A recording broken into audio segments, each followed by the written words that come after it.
there, folks, and welcome back to the Gamer's Grotto. Tonight we're going to be playing Deathtrap Dungeon. That is, Stu's Game Reviews is going to be playing Deathtrap Dungeon, and I'm going to be watching. So basically, this is a FMV game where Eddie Marsan, who is a famous Hollywood actor, is the DM, basically, for a Deathtrap Dungeon style D&D game. So Stu is going to be making all the choices. We'll see if he survives the Deathtrap Dungeon or dies trying to get out. Joining me, of course, is Stu's Game Reviews, and as you all know, Stu's Game Reviews an avid game collector of Atari games and all classic games. He has a couple of modern ones too, of course, but he's mainly into the classics. So who better to throw into a dungeon than Stu's Game Reviews? Welcome, sir. Welcome, sir. Yeah, well, thank you. And I have a lot of old classic PC games too.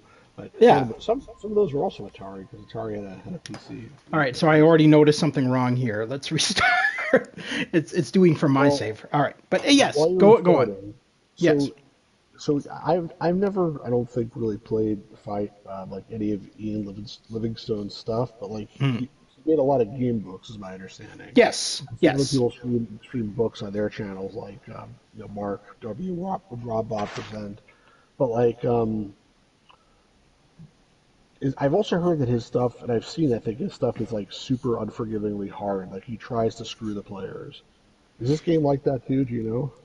Yes. I mean, yes and no. I mean, but the cool thing about this game is that it auto saves. Left or right? When you go left, and it's like a bunch of darts come out and kill you, you're dead. Yes. But the thing is that this game has a mapping system, as you can see the blurry map in the background there.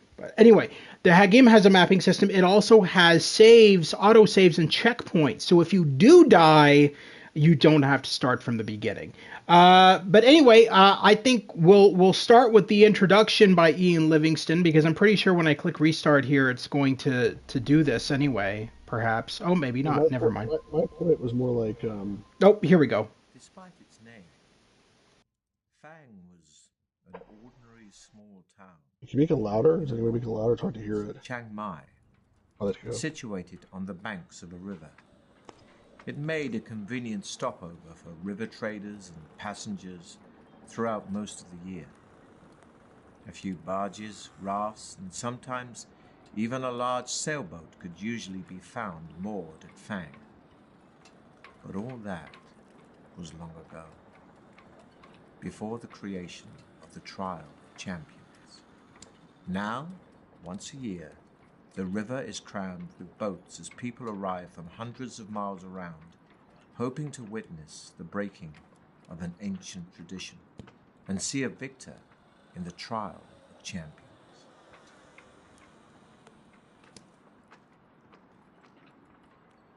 Sorry, I was muted. So there's actually choices in the intro? I guess you're muted, I think. There's choices in the intro? That's what this is? My apologies. Yes, there's choices all throughout the game, and this is not really a choice that affects the game. You can learn about the story in depth or just get a smaller summary. It's up to you. He's much younger than I would have imagined. He looks pretty young. All right, tell me more about it. Tell me more. This is actually not an old game, too. This is only like 2 or 3 years old. So he still looks... Yeah. I would have thought these books have been around since the early 80s, as far as I know, so I would have thought he would be older, but he looks pretty young. That's not even Livingstone. That's Eddie Marsan. Oh, I thought that was Ian Livingstone. No. No, God, no. Eddie Marsan is the host. He's a Hollywood actor. He was in like the Deadpool movies. Fuck, okay. He's in everything. He's literally in everything. Anyway, tell me more about it. Yep. On the 1st of May each year, warriors and heroes come to Fang to face the test of their lives. Survival is unlikely, yet many take the risk, for the prize is great. A purse of 10,000 gold pieces and the freedom of Chiang Mai forever. But to become champion is no easy task. Some years ago, a powerful Baron of Fang called Sukumvit decided to bring attention to his town by creating the ultimate contest. With the help of the townspeople, he constructed a labyrinth deep in the hillside behind Fang, from which there was only one exit. The labyrinth was filled with all kinds of deadly tricks and traps and loathsome monsters. Sukumvit had designed it in meticulous detail, so that anybody hoping to face its challenge would have to use their wits as well as weapon skill. When he was finally satisfied that all was complete, he put his labyrinth to the test. He picked 10 of his finest guards, and fully armed, they marched into the labyrinth. They were never seen again. The tale of the ill-fated guards soon spread throughout the land, and it was then that Sukumvit announced the first trial of champions. Messengers and news sheets carried his challenge, 10,000 gold pieces and freedom of Chiang Mai forever to any person surviving the perils of the labyrinth of Fang. The first year, 17 brave warriors attempted the walk, as it later became known. Not one reappeared. As the years passed and the trial of champions continued, it attracted more and more challengers and spectators. Fang prospered and would prepare itself months in advance for the spectacle it hosted each May. The town would be decorated, tents erected, dining halls built, musicians, dancers, fire-eaters, illusionists, and every sort of entertainer hired, and entries registered from hopeful individuals intent on making the walk. The last week of April found the people of Fang and its visitors in wild celebration. Everybody sang, danced, and laughed until the day broke on the 1st of May, when the town thronged to the gates of the labyrinth to watch the first challenger of the year step forward to face the trial of champions. Having seen one of Sukumvit's challenges nailed to a tree, you decide that this year you will attempt the walk. For the last 5 years you have been attracted to it not for the rewards, but for the simple fact that nobody has ever yet emerged victorious from the labyrinth. You intend to make this the year in which a champion is crowned. Gathering up a few belongings, you set off immediately. 2 days' walk takes you west to the coast, where you enter the cursed port Black Sand. Wasting no time in that city of thieves, you buy your passage on a small boat sailing north to where the river Coke meets the sea, and from there you raft upriver for 4 days, until finally you arrive in Fang. The trial begins in 3 days' time, and the town is in an almost hysterical mood of excitement. You register your entry with the officials and are given a violet scarf to tie around your arm, informing everyone of your status. For 3 days you enjoy Fang's greatest hospitality and are treated like a demigod. During the long merriment you almost forget your purpose in Fang, but the evening before the trial, the magnitude of the task ahead begins to dominate your thoughts. Later, you are taken to a special guest house and are shown your room. There is a splendid 4-poster bed with satin sheets to help you rest, but there is little time left for sleep.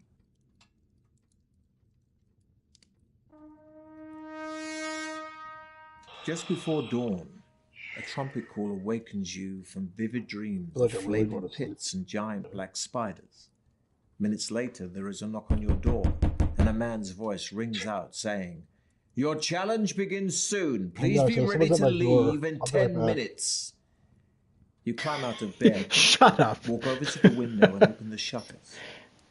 Already people are thronging the streets, moving quietly through the morning mist. Spectators, no doubt on their way to the labyrinth. I love watching documentaries. Exactly. To watch the competitors. It is pretty long, but I asked for Walking it. So. over to a wooden table on which your trusty sword and shield lie, you pick them up and cut the air with a mighty sweep, wondering which beasts your sword's sharp edge may soon have to meet. You open the door into the corridor, and a small man greets you with a low bow as you emerge from your bedroom. "Please follow me," he says. He turns to his left and walks quickly towards the stairs at the end of the corridor. Yeah, I wasn't going to chat until this was over, but man, is this long low. Parting in the crowds, you see Baron Sukumvit himself. You count 5 others standing proudly in line, their violet scarves displayed for all to see. There are 2 bare-chested barbarians dressed in furs. They stand completely motionless, legs straight and slightly apart, arms thrust forward to rest on the hilts of their long, double-headed battle axes. A sleek elven woman with golden hair and feline green eyes is adjusting the crossbelt of daggers wrapped around her leather tunic. Of the 2 remaining men, one is covered head to foot in iron-plate armor with a plumed helmet and a crested shield. The other is cloaked in black robes, with only his dark eyes showing between the swords of his black face scarves. Long knives, a wire garrote, and other silent death weapons hang from his belt. The 5 contenders acknowledge your arrival with almost imperceptible nods of the head, and you turn to face the exultant crowd for the last time. Suddenly, a hush falls over the crowd as Baron Sukumvit steps forward, holding 6 bamboo sticks. You draw one from his outstretched hand, and you read the word, 5th. Then the trial begins. The knight is first. He salutes the crowd before disappearing into the tunnel, and is followed half an hour later by the elf. Next goes a barbarian, and then the dark assassin. Next, it's your turn. But before embarking on your adventure, we must first determine your own strengths and weaknesses. You have... Are we listening to the novel and narrative of the game? A shield. Okay, By the way, be patient because it's almost starting. Since you paused, He went if I ever for make the... an FFV game, I'm gonna make a game like this where like only just me sitting in a chair going like, "You see a thing." I'm assuming there's gonna be some more acting beyond this guy, right? No. Actually, No? he's the DM and he narrates the story. Surprisingly, this game is highly popular. There's No, like you don't actually get to see any actual like people acting and stuff. no. So I'm not even joking, I'm actually asking a serious question. when he narrates like the enemies and stuff like that, they show pictures of them on the screen and stuff like that. So I mean, Yeah, like that picture they showed before, is that like a picture from the original book? I wonder. Do you have any idea? I think so. Okay. Curious. It's a different style, but the acting is in the fact that like as an example, there's one part in the game you may not even get where you trip or something and a bell goes off, you cause a bell to go off, and they have the bell sound so loud, and then he's like, "The bell is so loud!" It's like, he's, what? No, James, it's not a PS1 game. It's a PS5 game. What are you talking about? What is he on about? What PS1 game? I don't know. I don't know. All right, anyway, Sega CD more like. it's not Sega CD. Do you think Sega CD would have this quality of... All right, anyway. I have a question. What's the guy's name? Baron Suck on it? Is that his name? No. Sukumvit. Oh, sorry. Baron Sukumvit. He lives by the river Caucasus also. Oh, Jesus. Here we go. When he sent all like 10 guards in the place and none of them came out, how come all the rest of the guards didn't like kick his ass and like murder him at that point? I don't know, man. I didn't write the fucking I'm thing. just curious. Okay. Yeah. All right, can we continue now? A shield and a backpack. Yep, I'm ready. And a backpack for carrying provisions for the trip. You have been preparing for your quest by training yourself in swordplay and exercising rigorously. To see how effective your preparations have been, dice jeez. will be rolled to determine your skill, stamina, and luck So we scores. screwed the very beginning here, looks like. Or, if you wish to begin your adventure immediately, you can choose between 3 ready-made adventurers. Gee, look at his face. He looks like he's like, haha, like, come on, roll, son of a bitch. Like, roll. You want All to right. roll, don't you? Are we? What are we doing? Are we rolling? Is this like fixed? If I roll, like, is it like going to be like, sorry, schmuck, you got a 0? No, you can actually re-roll as many times as you want. All right, fine. So let's roll then. All right. First, we'll roll for your initial level of skill. This reflects your sword skill and fighting expertise, and will be determined by rolling 1 die and adding 6. All right. So realistically, you want to roll a 6. Damn, bro, you rolled a 6. I don't know, but that's your best one you want. Yeah, obviously I don't want to re-roll. Next, we'll roll for your initial stamina. Basically, I typed Deathtrap Dungeon on Google and it says it's a PS1 and PC game, but I probably had the Oh my wrong God. game. James, there is multiple There's a lot of Deathtrap Dungeon. games, yeah. There's multiple Deathtrap Dungeon games. There's like 6. It's a My God. franchise. Right. Right. My God. The longer you will survive. This will be determined by rolling 2 dice and adding 12. So we want 2 6s here. Realistically. So let's roll until we get... Oh, damn! That's good enough. Yeah, that is good enough. Man, you're having great luck here. Next, Right. we'll roll for your initial luck, which We don't need represents it. how lucky an adventurer you are, We don't need luck. We got it. and magic. A Oh, fact gotcha. of life in the fantasy world you're about to explore. This is determined by rolling 1 die and adding 6. Why does he like speak so slowly? Adding 6. We're going to re-roll that one. All right, if you don't re-roll the other ones too, then might as well. Huh. All right, we're so cheap.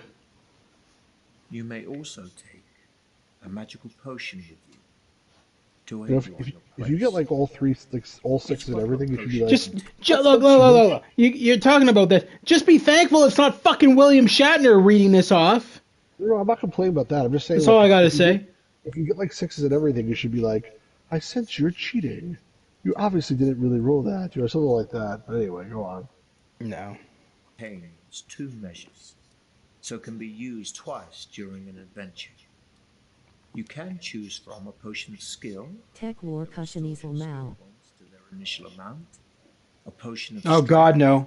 that restores your stamina points to their initial amount. I still remember. I always deliberately lost at Tech War, Pirate Gamer Boy. So, I still know his. I still know his dialogue off by heart because I would deliberately lose to just piss off Shatner in the Tech War game. You blew it. Marty Dollar's still on the loose. Oh my God, it was so funny. Shatner would have taken an hour to get to the game. Or a potion of Longer. fortune that not only restores your luck points to their initial amount, but will also increase your initial luck score by 1 each time it's used. How many times can you use them? You can use them whenever you want, but the thing is, you only have a limited. Yeah, you only have a limited supply. So what do you want? The potion of skill, the potion of strength, or the potion of fortune? You gotta bear with me for a second. He said the portion of fortune increases your maximum luck by 1 every time it's used. So how many doses are there? Do you know? I don't. Look at it. I'm telling you, like, his look on his face, like he's like, you're about to die, and like I'm gonna really enjoy it. That's what Like, he's basically saying. He's thinking to himself. I cannot wait until you pick this asshole. He's thinking to himself, Stu's not good at these games. He's an Atari player. I can't What do you wait to think we see should him do? die. Huh? Chat, what do you think we should pick, and what do you think we should pick? Yes, chat, let us know. What should Stu pick? Should he What do you pick think the also? potion of skill, the potion of strength, or the potion of 3. fortune? You 3? gotta justify your answer, Pirate Gear. It's honest enough to say that. Fortune. You gotta tell me why. What do you think, Gamers Grotto? What's your pick? Knowing you and how you suck at games, I would go with the Potion of Strength. Fortune. I mean, I was thinking the Potion of Strength also, but they're both Yeah. saying Fortune, so I'm curious why they're saying Fortune. I don't know. The thing is, I think with these games that this guy likes to make, there's like so many things that'll chip away at your health, and if you don't have like a health potion, I feel like you're going to be dead pretty soon. Mm-hmm. Because I like luck. Because you like luck? Well, that's not a reason. Okay, Potion of Force, Potion of Strength it is. I think so too. They just want to see you get more Atari games. I don't know. The thing is, since you lose luck over time, like there's definitely a reason to take the Potion of Fortune, but I think let's go with the Potion of Strength anyway. Okay. Sorry, chat, but you can make the other choices. There's going to be a lot of choices for you guys to make, don't worry. You are given enough provisions for 10 meals. When you eat a meal, your stamina Yummy! score will increase by 4 points. But don't forget, your stamina can never exceed the initial amounts you've just set.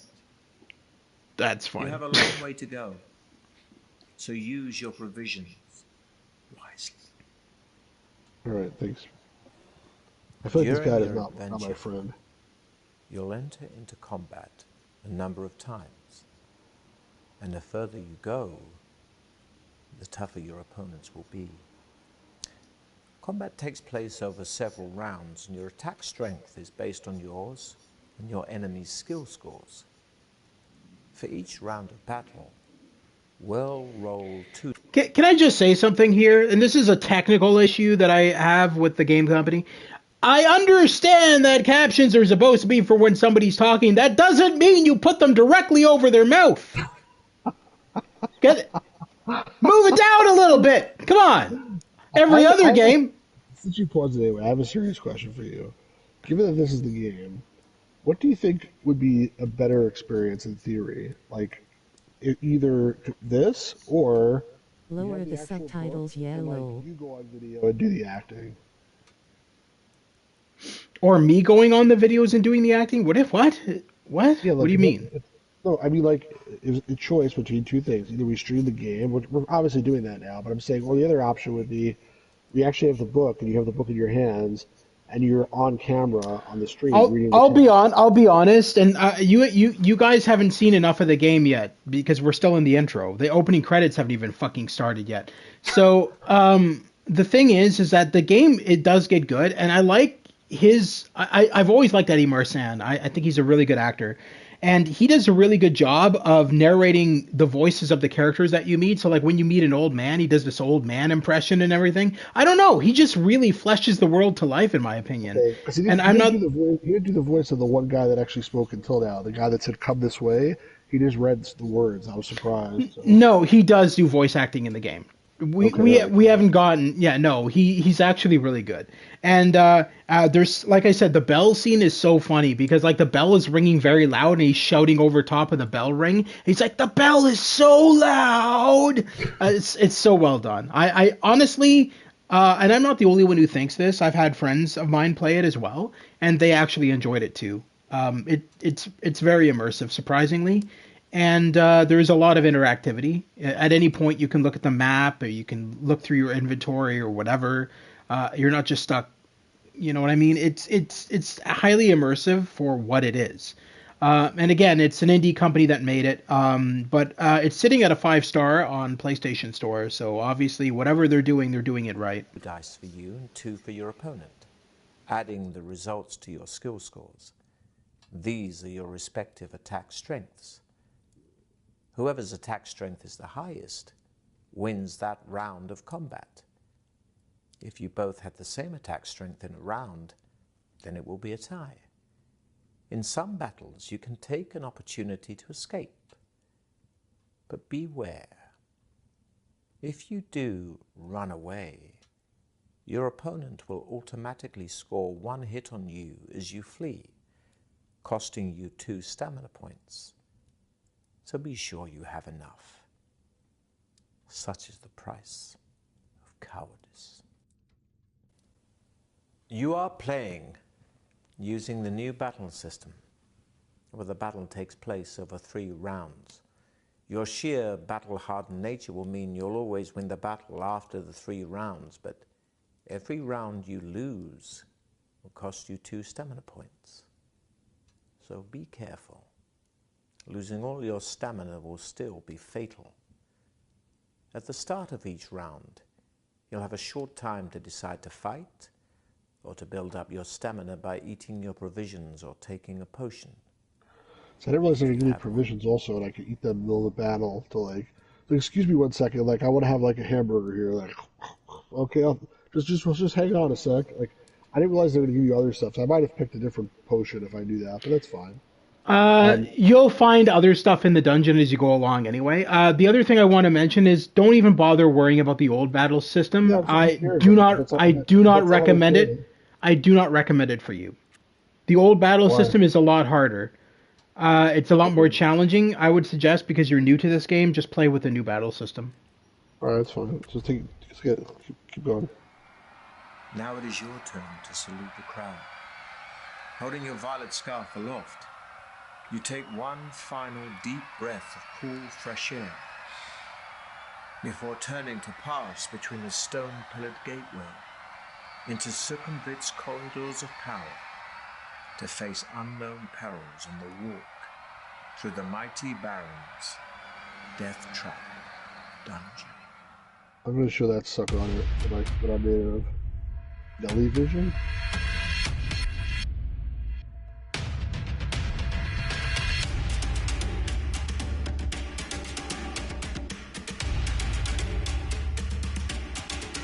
Who? I never heard of that guy. I'm sure I think you're really cool, but he's really famous.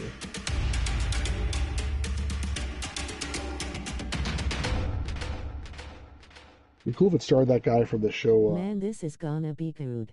The clamor of the excited... Can I just want to mention something quickly. Did you say you had never heard of Eddie Marsan? Until you mention him, no. Okay, so did you guys ever see Deadpool 2?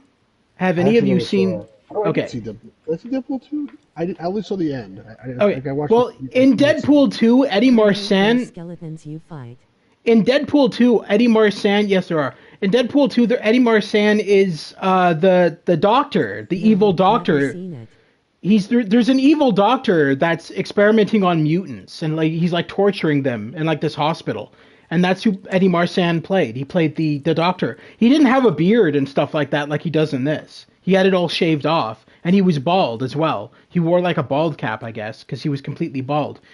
You wouldn't even recognize him, to be honest. But he's in so much shit, dude. I actually also got a chance to talk to him about this game, because I added Twitter back. This was before I got banned from Twitter, but back in the day, what?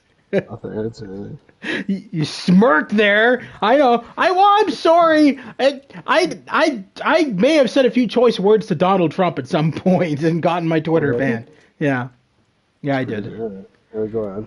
Well, he doesn't it doesn't matter if you're somebody he doesn't know or somebody you know. He's like, I'm not going to listen to you. You're terrible. I'm going to get you banned. And so then that's what happened. But anyway. What you said, I'm impressed. But anyway, yeah, go ahead. He did, apparently, because he got me banned. Get banned from Twitter on a trophy lol. But anyway, so... God, it's an achievement I unlocked, getting banned by Donald Trump. I talked to him about this, actually, and he said he had a lot of fun with it, and this is all actually filmed on a giant stage, like an acting stage, and they brought on all of this fucking shit, the chair, the fireplace in the background, they did the plants, they did it all set up like that, and he was actually quite impressed for what it was, because he was like, well, they could have just had me sitting in a chair, but they brought in all this stuff to like immerse the scenes and stuff, and he thought it was a really well done experience. He actually had a lot of fun with it, apparently. Spectators. Yeah, I didn't recognize him either. I got blocked by someone from WWE for something I said, so I feel you. Go ahead, Stu. What were you saying? That's all right. Keep going. No, go ahead. I'm listening. That wasn't important. Keep going. Just say it! My God, you're keeping the audience in suspense. Yeah, but I said it already. Yeah, but James talked over top of you, so I never heard. I didn't recognize him either, not because he's wearing a bald cap or not, but because I have no clue who he is. That's what I said. I told you it wasn't important. Just keep going. Have you? But have you seen him in other stuff then, or No, no? I don't know who he is. That's what I'm saying. That's why I didn't recognize him. That was the Room joke. of the cabin. Oh.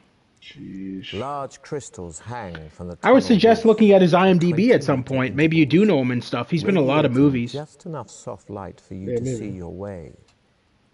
As your eyes gradually become If accustomed only it were like low color depth, compressed and like 12 FPS, then it'd truly feel like an FMVCD-ROM experience. down the chiseled walls, This is I don't know why you guys think this is an old game. This is modern. This got released like 2 years ago. Rats and They're mice saying that scurry they would along the like floor to look ahead like of a you. retro game. That's what they're saying. Droplets of water drip I think they're into only half small serious, but- pools with an eerie plopping sound, which echoes down the tunnel. The air is cold, moist, and dank. After walking slowly along the tunnel for about 5 minutes, you arrive at a stone table. No, I know well standing it's not against the old. wall to your left. I On remember what I was it, going to say before now. there are 6 boxes. I know you know it's not old, Pirate Gamer Boy, but fucking James over here thought it was a PS1 game, for Christ's sakes. What's that show that they had One on of which in has UK? your name Nightmare. painted Did you ever on see that show? What game? What? Sorry? The TV show Nightmare with a K. You ever see that show? No, never even heard of it. It's a show that they basically took these people and they put them. It's like kids, like a team of like 3 or 4 kids, and one of them they put this helmet on his head so he couldn't see a goddamn thing, and they put him inside this setting where like he's probably walking around like in a room with nothing in it. But then on the TV they put in like scenery, so it looks like he's exploring a dungeon, but he can't see a damn thing because he has his helmet on. And then his friends are supposed to tell him like, okay, walk to the left, walk to the right. There's a guy in front Sounds of you, like- talk to the guy. Yeah. It sounds like there was an old horror game show that used to be on TV, but it got banned from TV. I have the entire series of it on my computer, but it's called Elevator. And these contestants go down in an elevator, and they have to like do crazy tasks within a time limit and run back to the elevator and go back up before the time runs out or they get disqualified. But it's hosted by the Saska sisters, who are like big horror aficionados. Is it like what I just described, where it's like all not really there and it's all just on a computer, like rendered? 'Cause that was the thing about this one. No, it's not like that. But it's a giant. They go down in this elevator and they're in this giant warehouse, and it's all themed specifically to a specific theme. Usually, it's involving a serial killer or something like that. But it's all horror based. And there's jump scares and stuff to scare them and shit like that, but they have to like do things like, as an example, one of the challenges was to like cut open a human corpse and dig through its intestines to find a key, things like that. It's all done by the creator of the Saw movies, Blumhouse Productions. That sounds gross. Well, the reason I brought it up is because that guy, the host of Nightmare, would have been a great guy to do this. I don't know if he's even still alive, but that guy was like iconic for like When you said Nightmare, I thought whatever. Yeah, when you said not the board games. yeah, that's what I thought you meant. I'm thinking the old board game guy. Now we're beginning our game and your nightmare. It's like what? I never heard of that British TV show. Like it wasn't on in the U.S., but Okay. Later on, and I've heard about it. I've seen some clips, and it looks very interesting actually. Anyway. Let's put this thing back. I used to play that game all the time, the Nightmare board game. My parents are like, the acting was so bad. It was like the actor who played like the gatekeeper was a Polish actor, and apparently he was really popular in Poland, but he didn't know what the hell he was doing with this board game. He was so confused by the entire thing. And so then they had like such stupid scenes in that board game. Like there's one part he's like, "Come closer, maggot. Come closer. I want to talk to you." Like, and then you'd come closer and be like, you'd come closer to the TV and be like, "Don't come closer. I don't want to talk to you. You stink." I'm like, okay, like what the hell? Yeah, answer me, maggot. Yeah. It was such a stupid. There was like 4 of them or something, and then there was such also, a stupid game. They also changed it to like Atmosphere after that. They didn't change it to that. That was the American, or no, that was the European name of the game. Yeah, the American name. The American name was Nightmare, and the UK name was Atmosphere.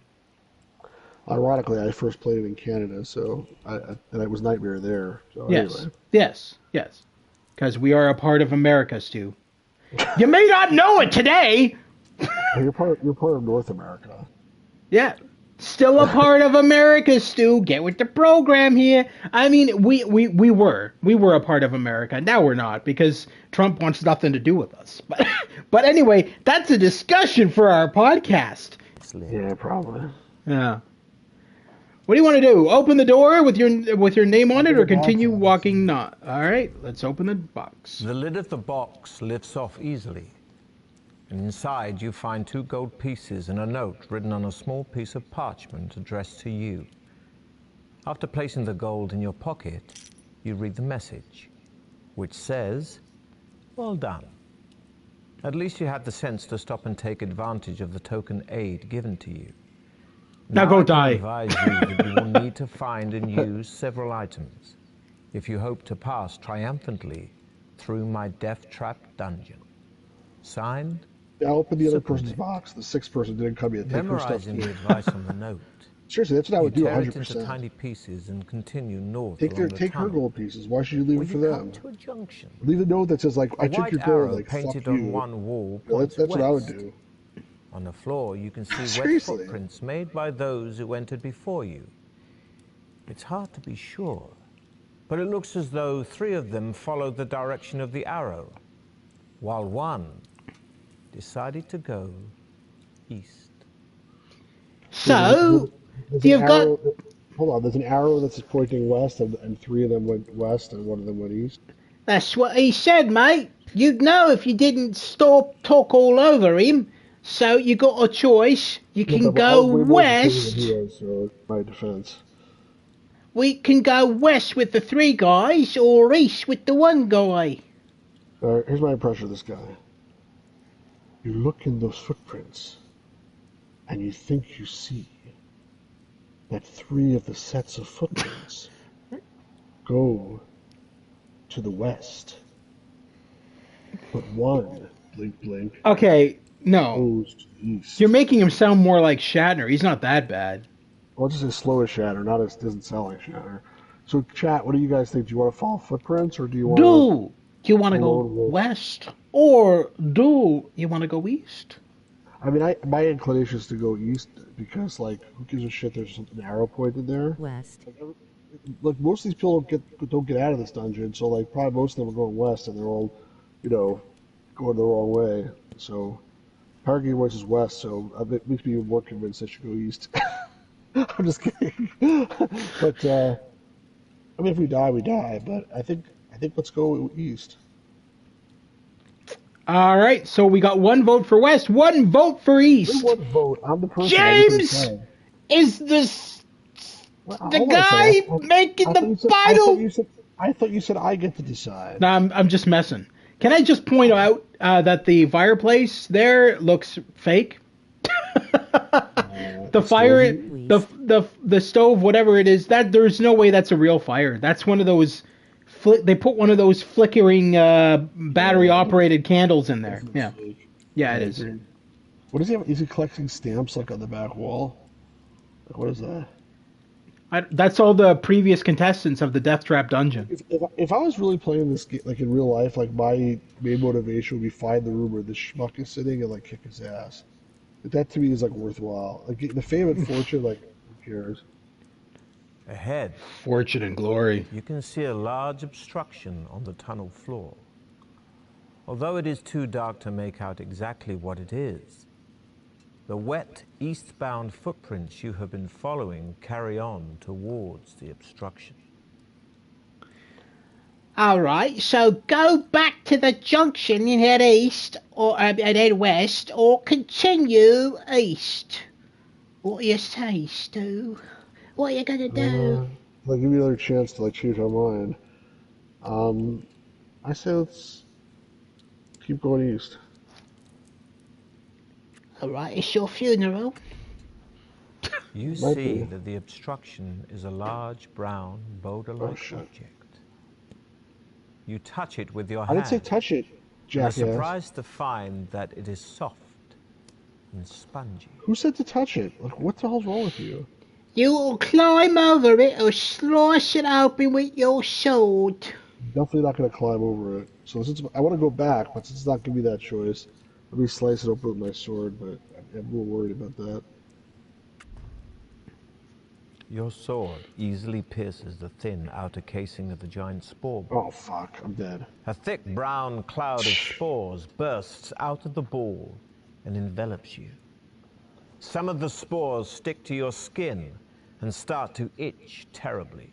You look so happy. You lose 2 stamina points. Oh, now. As great lumps come up on your face and arms, and your skin feels as if it is on fire.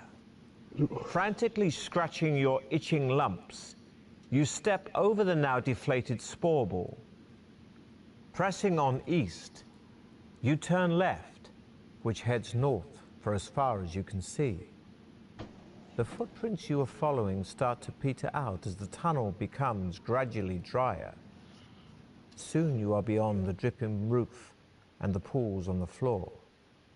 You notice the air. Play the Beerforge screaming voice low. You find yourself panting, even though you are walking quite slowly. In a small recess in the left-hand wall, you see a section of bamboo standing on its end. Lifting it down, you see it is filled with a clear liquid. Your throat is painfully dry, and you feel a little dizzy from the heat in the tunnel. Give me a break. I like the fact that that you're feeling dizzy, so they add like a dizzy effect to the. I agree with you. I like that too, but I don't understand like why this guy is like so dizzy. You just walk. Okay, I'm gonna be sick. Like drink the liquid. You just drank rat piss. Use 17 stamina points. Like. Well, we don't know. See, the thing is, the game plays differently every time, so it could be rat piss, or it could be liquid, or it could be acid. You never know. I mean, it's crazy to drink liquid. You should at least like pour some on the floor, see what happens. But I don't have that choice. So let's drink it. The water in the bamboo pipe is welcomely refreshing and adds 1 stamina point. Sure. It also contains a magical solution, which will enable you to be exposed to melting point temperatures without harm. Oh, that's good. That's fortunate. Discarding the bamboo, you start off north again, in good spirits. You find yourself... Hold on. I gotta, Eddie. You gotta rephrase that. Stu's never in good spirits. we gotta rephrase that wording. I'm in good spirits sometimes. As the temperature continues to rise. All right. As you struggle on, the heat intensifies until it becomes so unbearable that you feel yourself begin to pass out. I just got a potion that protects me from it, so why am I going to pass out? Although the temperature in the tunnel is higher than you could normally tolerate, the liquid from the bamboo pipe keeps you alive, and mercifully, after a few moments, the temperature drops rapidly and soon feels almost cool again. On the left-hand side of the tunnel is a closed door. It has a small iron plate in it, which looks like it might slide open. Try to slide the iron plate.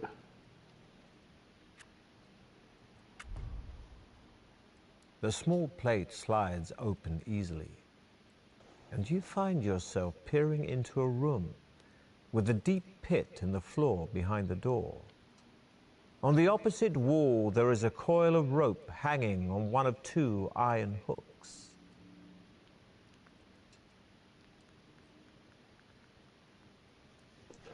I guess the first one, I don't know if I can do that or not, but if I'm supposed to be really in amazing shape, he doesn't see how big the pit is. Like, it could be like a 500-foot wide pit or a 1-foot wide pit. So I'm assuming it's possible to jump it. And we have high luck, so let's try that. All right, let's do it. The door swings open into the room, and you step back and jump over the pit. You put the rope in your backpack and jump back over the pit to leave the room. and head north. Ahead, you see that the tunnel turns sharply to the left. You turn a corner and almost bump straight into two fierce-looking orcs, armed with morning stars and wearing leather armor. You are totally unprepared for them. Why? You struggle to ready your weapons. The orcs roar. I think you're a moron. And as you draw your sword, one of them swings its morning star at you, which sinks agonizingly into your left thigh. Cheap. Costing you 3 stamina points. Cheap. You stagger backwards, but manage to regain your balance in time to defend yourself. Fortunately, the tunnel is too narrow for both orcs to attack you at once, so you fight them, one at a time. Do you want to use stamina provisions, or do you want to just attack? Yeah.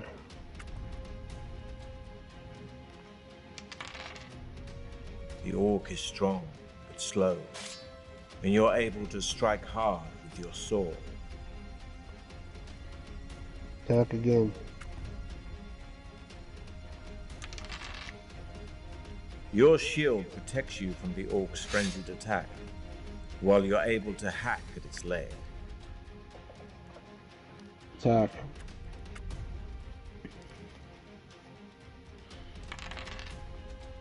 You raise your sword to parry the attack, and are able to kick the orc hard in the stomach. The first orc slumps lifeless to the floor, so you turn your attention to the other. Okay, attack.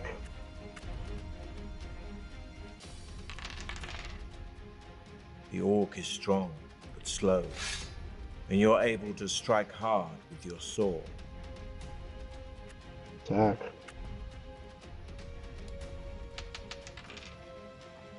Your shield protects you from the orc's frenzied attack, Did that already. while you're able to hack at its Stop leg. repeating yourself.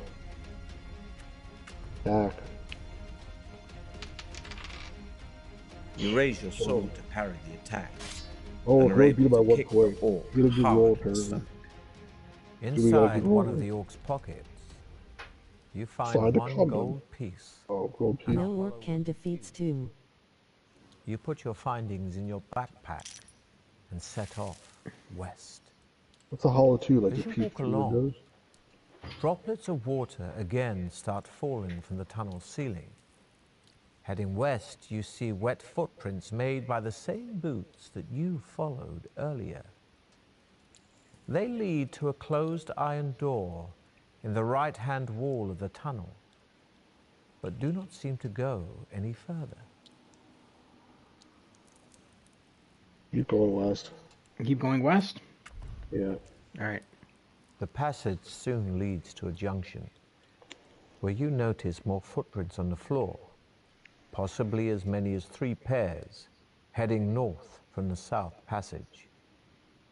You decide to follow them to where the passage opens out into a wide cavern, which is darker but much drier. Ahead, you see the footprints gradually fade, then disappear.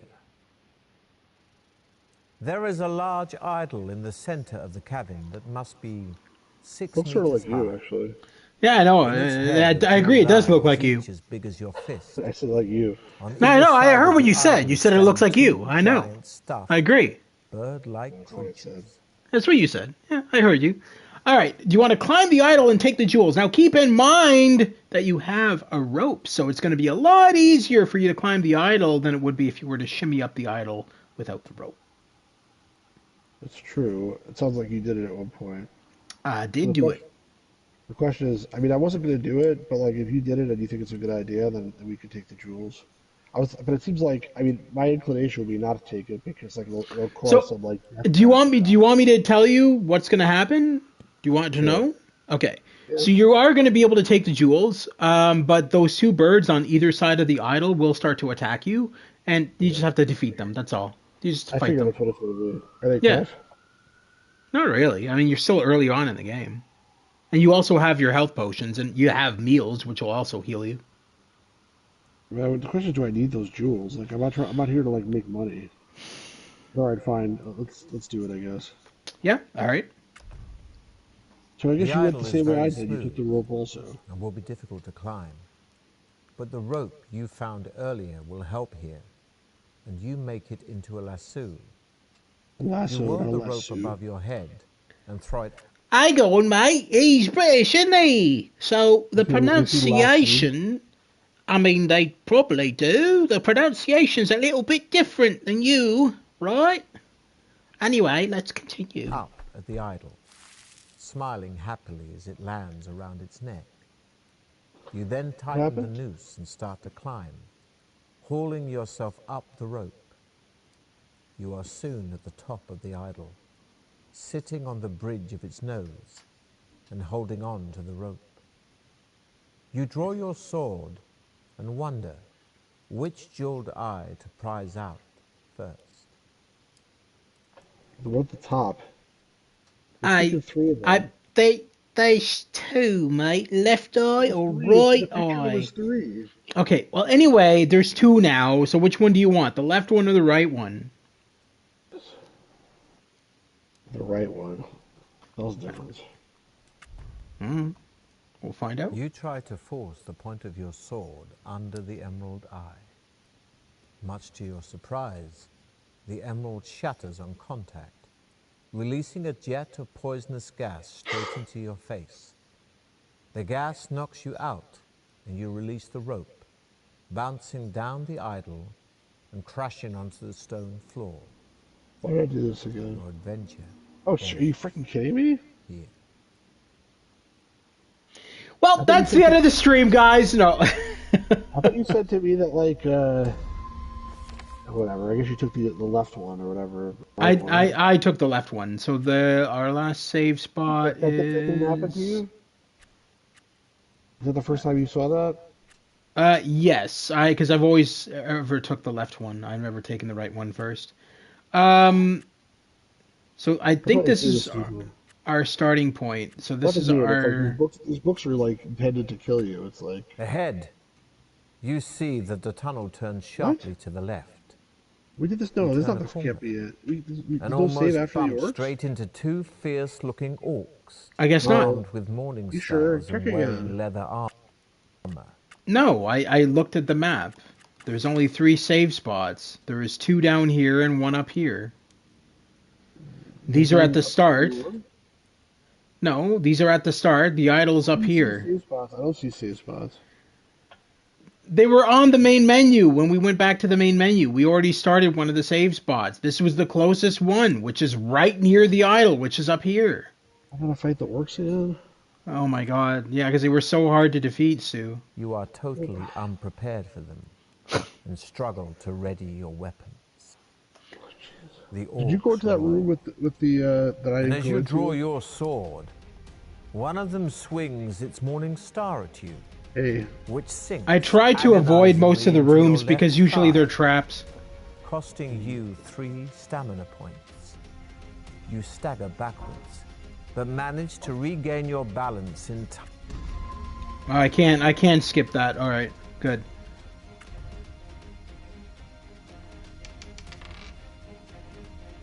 The orc is strong but slow, and you're able to strike hard with your sword.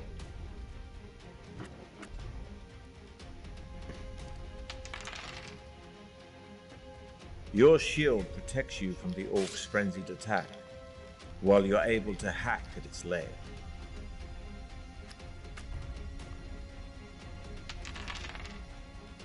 You raise your sword to parry the attack, and are able to kick the orc hard in the stomach. The first that's really orc stupid, slumps honestly. lifeless They to the put a floor. place where, like, I'm gonna die, So like, you instant death, and they don't give me a save point right there.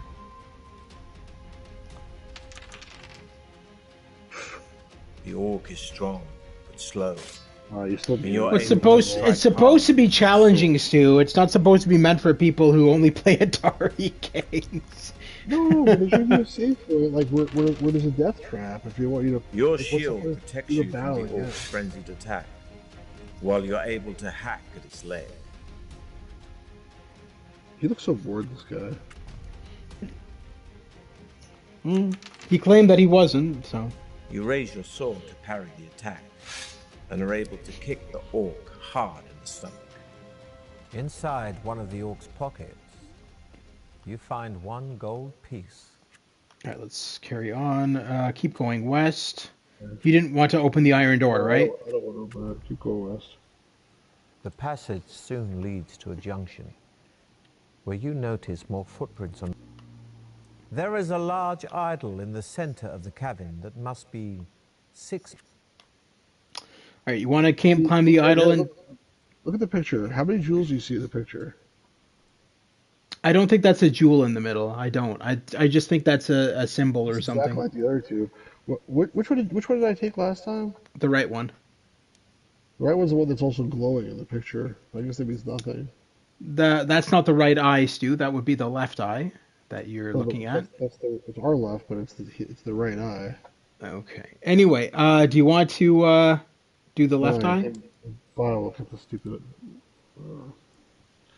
Yes, no, what are we doing? Yes. All right. Except fine. The idol is very smooth and will be difficult to climb, but the rope... All right, prise out the left eye. As you touch the idol's emerald eye, you hear a creaking sound below you. Looking down, you are shocked to see the 2 stuffed birds flying off.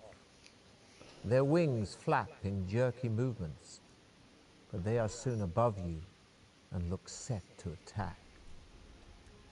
You'll fight the flying guardians one at a time, but reduce your skill by 2 during this combat because of your restricted position. Or can I climb down? Alright, attack. I'm not sure this is worth it for this emerald. It's very freaking good. It's just like money to take home. That we need to... Guardian snaps at you with its vicious beak. Oh, we got lucky there. But you're able to smash the hilt of your sword into its outstretched neck. Attack.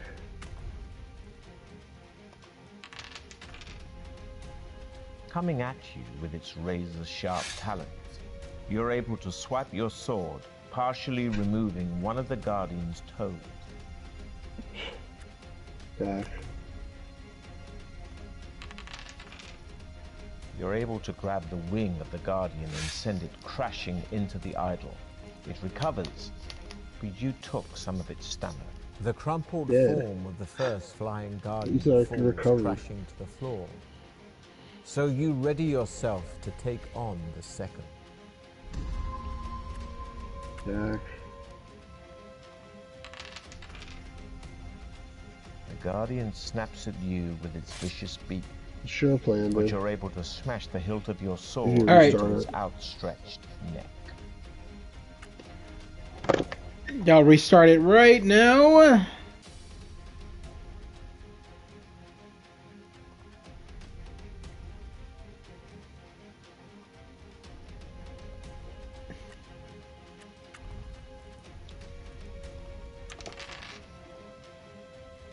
Coming Guardian snaps with his claws. You're able but to you use swipe your your lasso. sword, partially removing one of the Guardian's toes. Oh, you're fighting it while I'm not even able to watch? Well, because I knew that's what you wanted to do. To grab the wing of the Guardian and send it crashing into the idol. You defeated both of them. But you took some of its stamina. Your final swipe dispatches the second flying Guardian.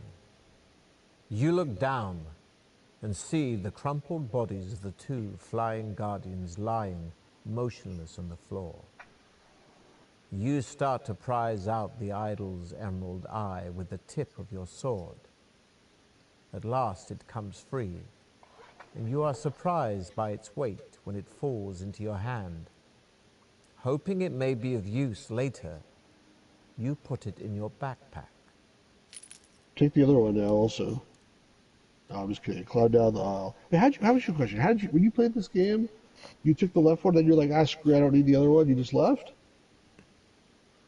No, you can take out the right one now, if I remember correctly. You just can't do it first. Are you sure? Yeah, because I've taken out the right eye before. It's the right eye is that's like everything. the right eye is like a ruby or something.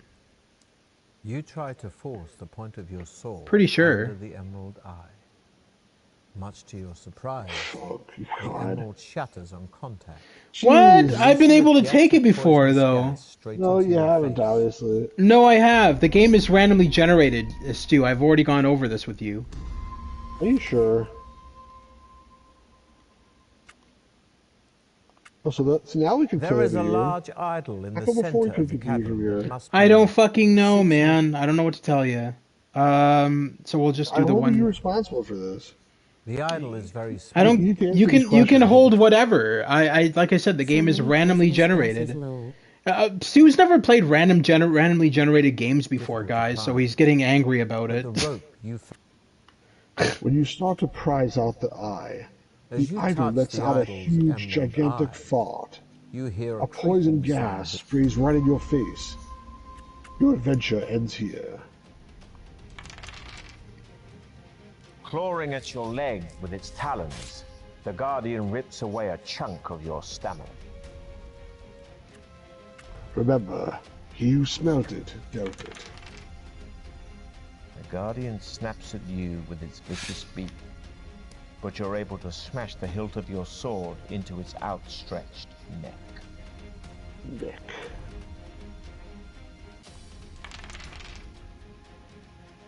Coming at you with its razor-sharp talons, Ooh, you're able to swipe Aye. your sword, partially I guess removing Tyler one was of the still in. Guardian's That was like such a toes. high roll, the too. crumpled form I guess he of got the also a high first roll. flying guardian falls crashing to the floor. So you ready yourself to take on the second. Eat the first Guardian. The Guardian snaps at you with its vicious beak. You parry, but the You tip suck, of the you blew it creature's that beak time. sinks deep into your arm. It's all your fault. It's happening with you anyway. Uh-oh. You're able to grab the wing of the Guardian and send it crashing into the idol. It recovers, but you took some of its stamina. Oh, so we only have 3 rounds no matter what, so we don't have to actually... Like, that's the new rules we're talking about. The beating wing of the Guardian smashes into the side of your head, leaving you seeing stars and That's why you sapping still your die. stamina. Your final swipe dispatches the second flying guardian. You blew it. You look down and see the crumpled bodies of the Alright, two take the left flying idol, guardians the left eye lying again. motionless on the floor. Yeah, I know. You start to prise out No, take it. back I on solid want to take ground the right once eye. again on the cavern Why? floor. So you can die again? You Yes, try we can to replay shake that the fight, rope and this off the time, like, idol's not neck. use 4 stamina points. This will be a test of your But luck. no, there's no guarantee. I'm pretty sure we Two don't want to dice are redo rolled. the same fight over and Equal over and to over in this or stream less until than he, your current luck score. I'm just sort of kidding, You'll but have been lucky. Higher than your current luck score, you have been unlucky. you're unlucky. You'd be unlucky if you ever beat me. The lasso loosens itself, and you are able to shake it free of the The idol's lasso neck. loosens itself. It falls to the floor with a loud clatter. You quickly coil the rope up again and put it in your backpack, wasting no more time in the cavern. So I have You 2 run ropes? forward to the tunnel in the northern wall. Actually, I have 2 things in my backpack. Not much farther down the tunnel, you come to a closed door on your left. Putting your ear to the door, you listen intently but hear nothing. Let's open the door. What are you doing? checking out all the stuff you have. Wooden tube, coil of rope. I would suggest, because your stamina and bullshit are really low, that you should eat some shit. Not that low. It's like 13. Yes, of like 26. Now let's open the. Let you know for a fact I'm gonna die. Is that what you're telling me? Okay. Obviously, you don't understand what randomly generated means in games. I can't tell you if you're going to die. No. Right. So let's go in. You enter a room which is small and completely empty. By the way, why do you have to like? As soon as you are inside, the door slams shut behind you. I guess it's all about these traps. Suddenly a voice booms out of nowhere, shouting, "Welcome to Deathtrap Dungeon, the ingenious killer labyrinth of my master. Adventurer, I trust you will pay your respects to my master by shouting out his name."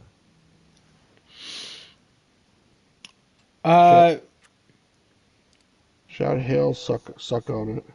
That's actually not what you're supposed to do, believe it or not. Really? Yeah, because if you say that, he goes, he says something like, I hate him, and you should die too. No, he says something like, "Oh, look, another ass kisser," or something like that. Yeah. Well, I'd say the other thing then. I don't remember if the other thing is the correct thing to say either. But Well, we just can. say it. If you're sure the first one's wrong, say it. You take a deep breath and shout, "Sukumvit is a worm." Once again, the mysterious voice calls out, only this time, to your great surprise, in a far less threatening tone. Good. My master likes those who show spirit. Take this gift to help you. It will grant you one wish, but one wish only. I wish I was in the room Farewell. with this guy right now. A gold ring. Stu's like, "I wish for Atari games." And lands at your feet with a gentle tinkle. You pick it up and put it on one of your Yeah, fingers. but I took a gentle tinkle. The door opens. No. You step back into the tunnel to continue. Not gonna lie, I was The expecting a fuck? game where you walk around in a dungeon and fight monsters, but this is just as good. Ahead, I like you it. see a thin shaft of I like blue it. light It's good. streaming It's a good down game. from the ceiling to the floor. It sparkles and shimmers. You know what I don't like about and you can these see books? images of light. Dragon Stumper on the 2600/star path is better. So do you want to walk through the light or walk around the light? I would suggest walking around the light if I were you. Why would you want to walk through a light full of happy people? Before you do that, like, I just have a comment. Like, the thing that I don't like about these books, like compared to actual real Dungeons and Dragons, like, it's a choice: you open the door or go down the path. Then open the door. It's like you step into a room. I never said I want to step into the room. I said I want to open the door. I just want to look in the room and see what I see there, and then make a decision if I want to go in or not. Not like you open the door closes behind you. Like, why? Look at them crazy faces. I don't know, Stu. I'm not the writer of the books, and besides, I think these were like even before Choose Your Own Adventure books, if I'm being honest. So I I thought mean, you did write these books. Aren't you Ian Livingstone? no. Ian Livingstone is a very old British man, which I am Ian not. Livingstone, I presume. All right, go around the light. I agree. Dr. Livingstone, I presume. If only Stu wrote them. If only Stu wrote them. It'd be like, you open a door and you find a bunch of Atari games and you Open a pick them door. up.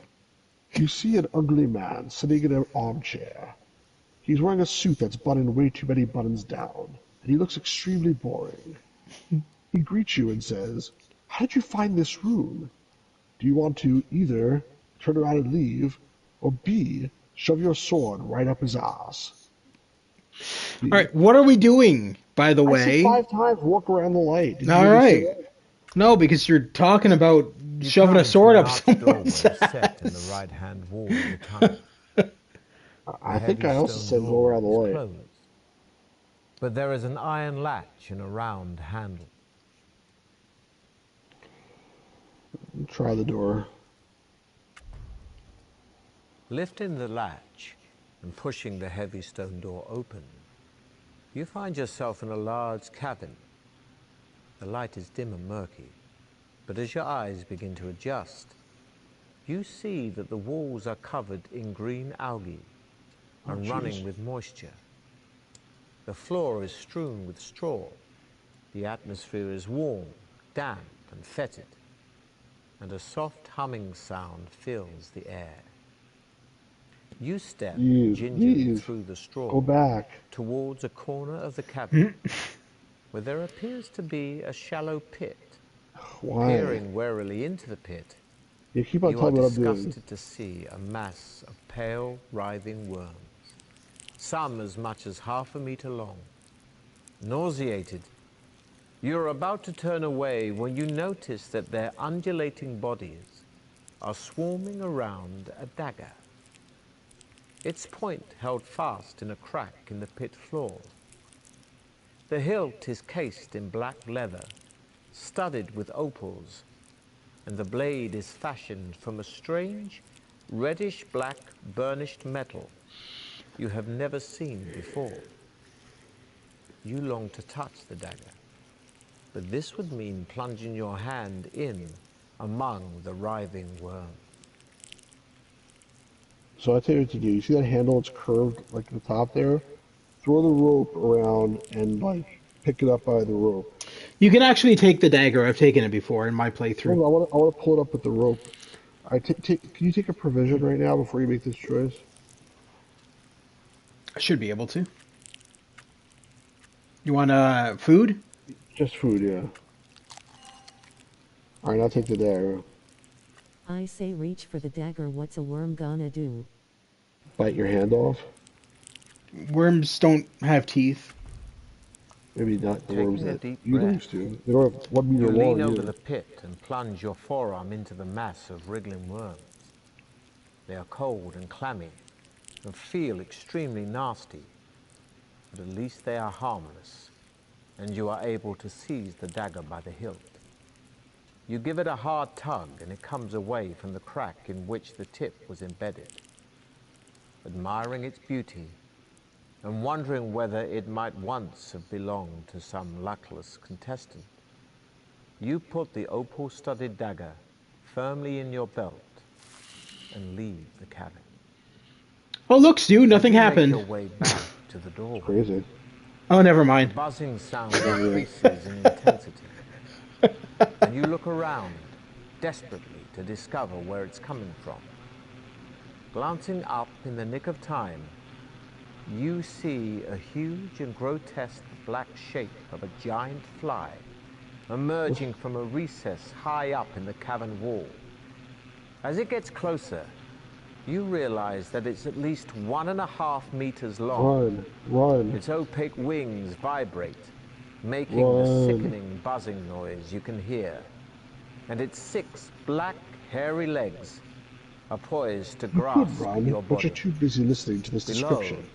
its multifaceted eyes is a long, shiny black proboscis, which darts in and out Proboscis. venomously.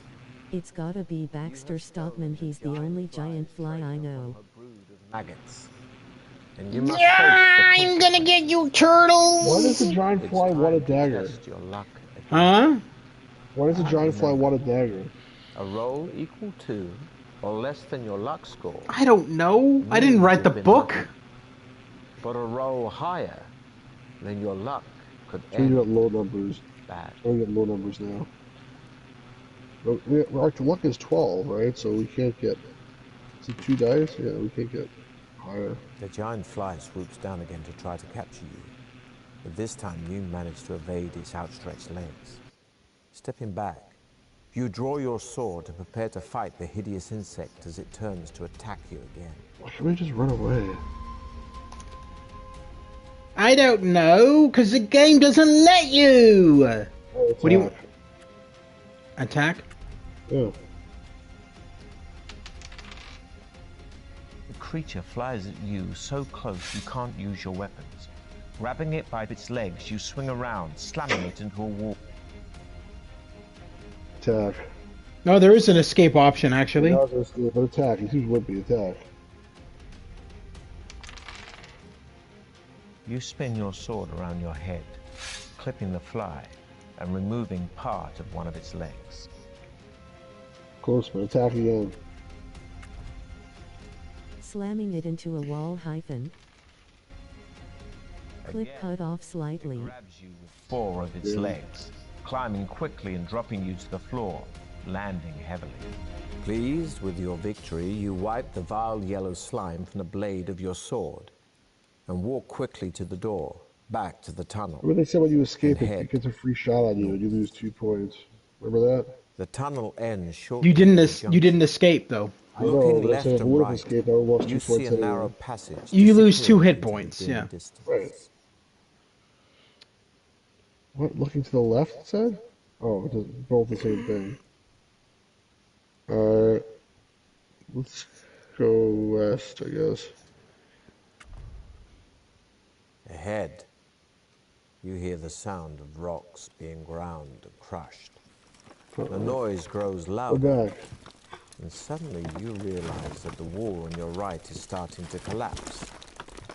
Terrified, you watch as a large, hideous, worm-like Just creature watch. with a gaping mouth and powerful mandibles slithers through a hole in the wall.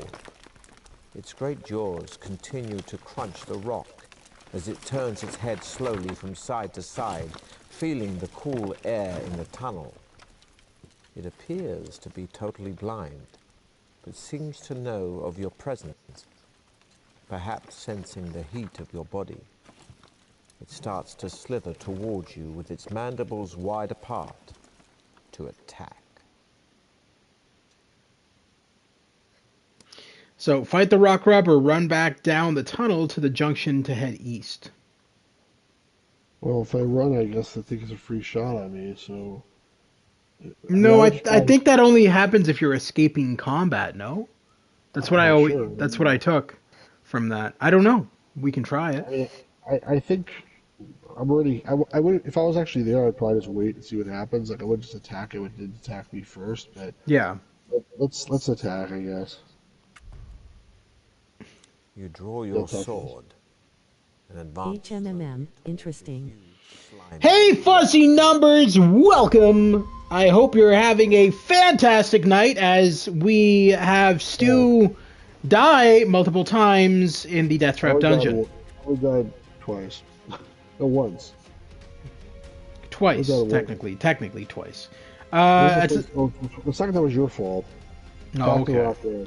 Attack the rock rub? You can take it this time, it won't kill you now.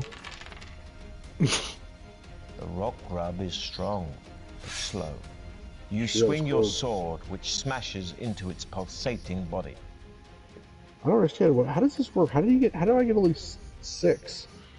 You rolled like a bunch of things that bigger than that. I attacked the ground. You have to roll higher than the other guy's roll. But you see, our thing is 12, right? So why did it say 12 plus 6? How did we get 6? We rolled like a 20. Do you not remember at the beginning of the game? He says your attack will be whatever your initial amount is plus a 6. He said that when we did the intro. But why don't? But what does the dice mean then? The dice is to just if you roll a lower number than the red dice, you get attacked. If you roll a higher number... 12 plus 6 is 18. He has 17, that's already winning.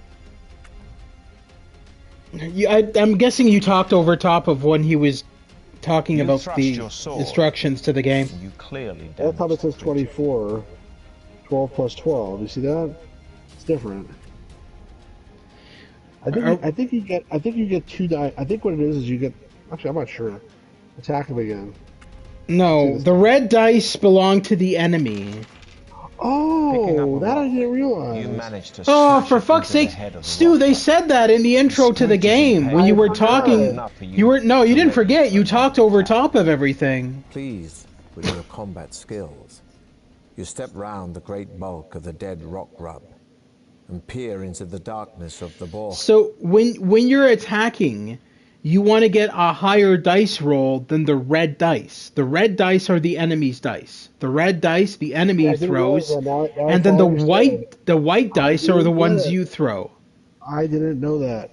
But it said that, like, literally when we were doing the intro to the game. Okay, that was like 2 hours ago. My God. You can only see a few meters, but are able to make out that it inclines slightly and is wet from the secreted slime of the rock grub. What do you want to do? Explore the borehole or walk west? I think walk west all the tunnel. Like I don't think explore is a good idea. All right. Like 5,000 more rock grubs. After a long walk down the tunnel, you come to a dead end. A large mirror reaching from the ceiling to the floor hangs on the end wall. And in the dim light, you can just about make out your own reflection. take a closer look at the mirror. Really? It's not going to spawn like my doppelganger to kill me or something. But yeah. I don't know. I've never gotten to this part in the game. Do you want to take? Yeah, we came here. We came here for a reason. Let's see what's here. I know. Do you want to take some provisions or anything first, or anything? No, we have like 15 health. Should be enough. All right. You step up to the mirror and are amused by your distorted reflection. Your head looks as large as a That's to be like in real life. My head turns as large as a face pumpkin, is and I'm dead. exceedingly strange. Suddenly, Oh, come without on. warning, a terrible pain pounds through your head, and you try to look away from the mirror, but you are unable to. I'm Some dead. evil force is keeping your eyes glued to your own reflection. You grip your head with your hands and realize, with horror, Distorted. that it is expanding. Look how happy You he can looks. withstand it no longer, and blacking out with pain, you fall unconscious to the floor, Come never to on. wake. This is Your horseshit. adventure ends. Like, why don't I even roll for luck or something? Or like, just like, you know, you're dead. It's it. There you go. Stu's dead again. All right. Anyway, let's try this again. We're right here. Let's do it. You hear the sound of rocks being ground and crushed. I gotta fight this guy again. A noise. Not necessarily. We can run away this time. Let's fight it this time because I want to go. This time I will go into the hole because. All right.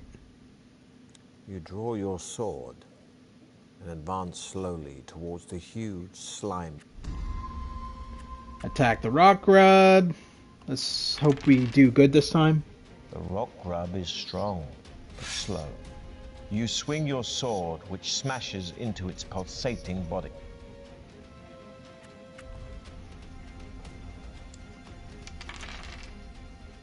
You thrust your sword, and you clearly damage the creature.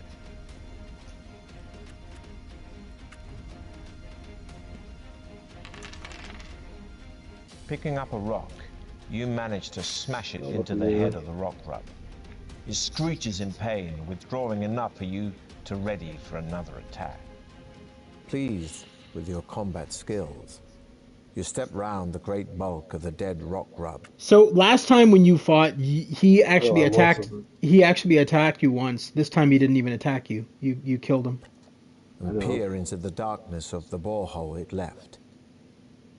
You can only see a few meters, but are able to make out that it inclines slightly and is wet from the secreted slime of the rock grub.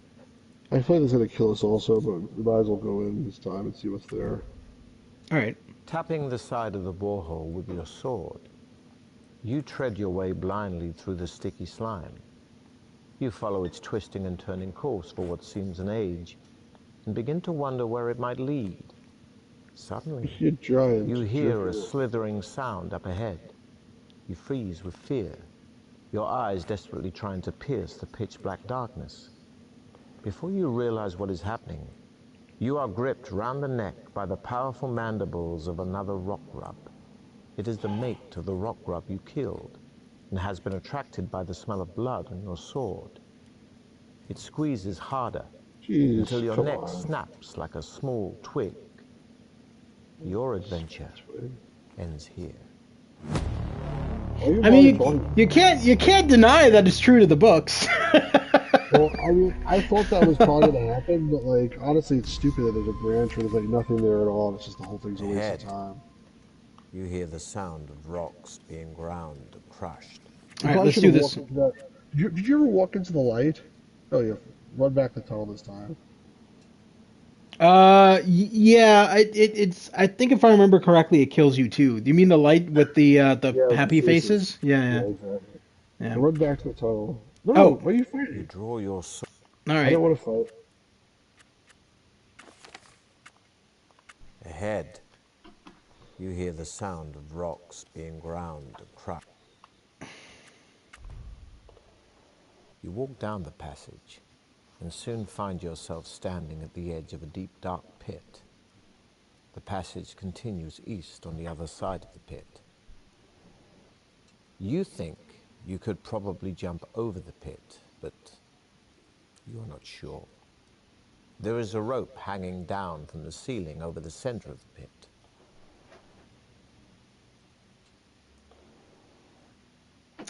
So you have three options here. Throw your shield over the pit and jump after it. Jump over the pit carrying all your possessions.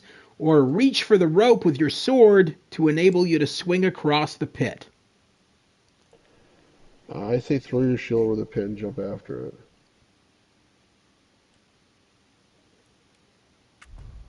You seem like it's going to kill me. Because Just as you're about to release the shield I don't know. and throw it over the pit, it slips from your fingers and rolls away. Freaking spaz. You are unable to catch it before it falls over the edge of the pit, What the hell? clattering down its sides to the bottom. The loss of your shield reduces your fighting ability, decreasing your skill points by 1. Cursing your own clumsiness, you step forward, leap across the pit, and land safely on the other side. I feel like You if you waste didn't no do that, time, you would have but like head off. basically fallen in because you're too heavy or something. The tunnel makes a sudden left turn and continues north, as far as you can see.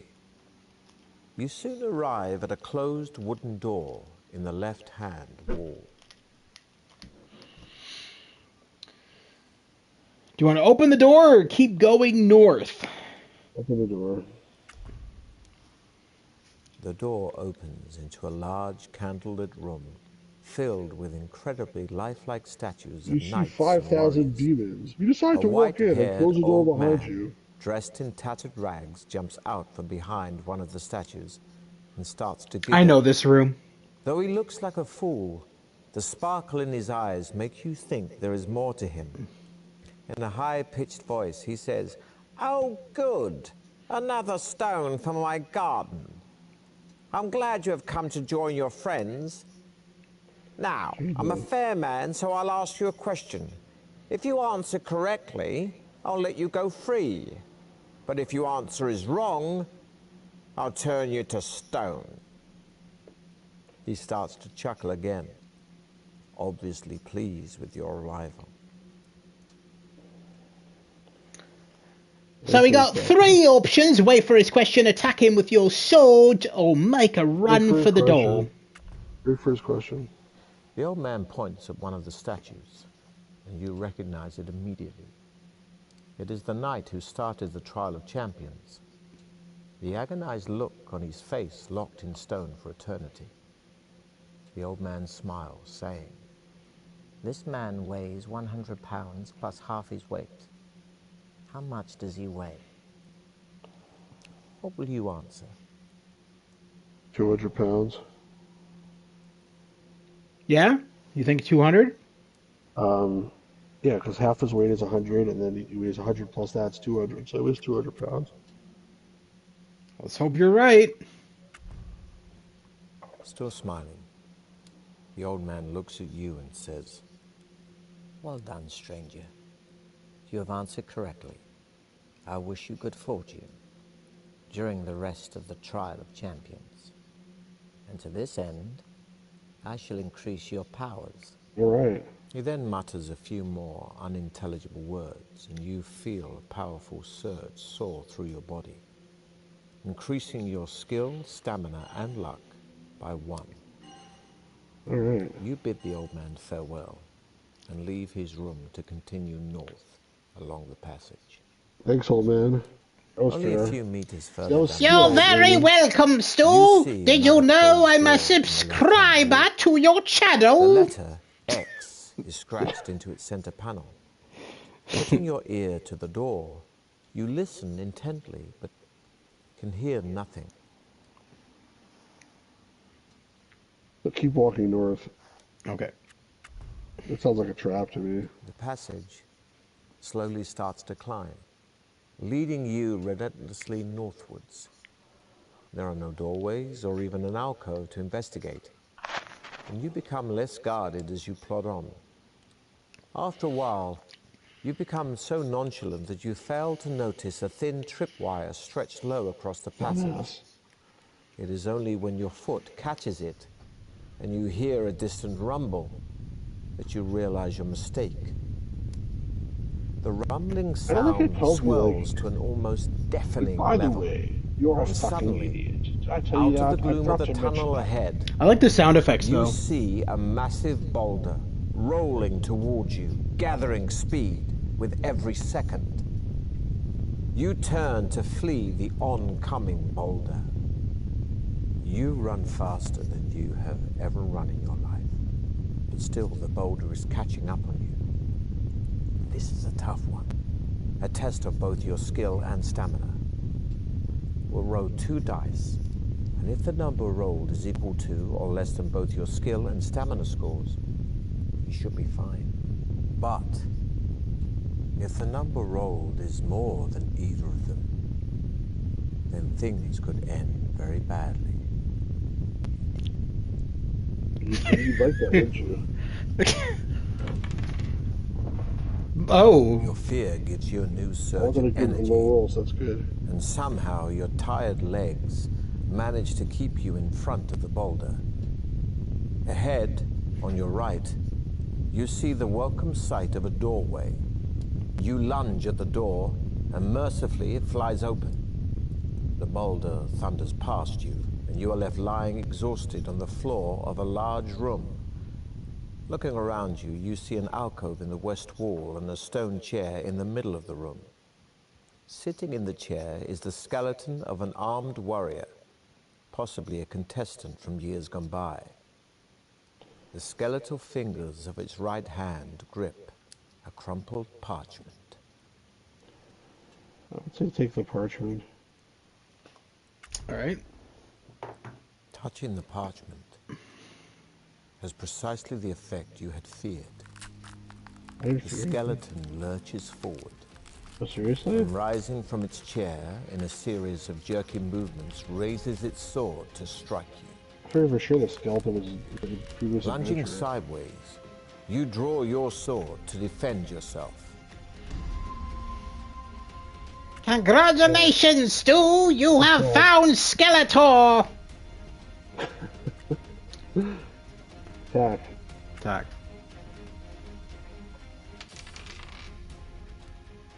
The skeleton is strong, but slow. Close. You swing your sword, which smashes into its leg. What do you mean, of course? You won that. What do you mean? It was close, like we just barely beat them. Attack.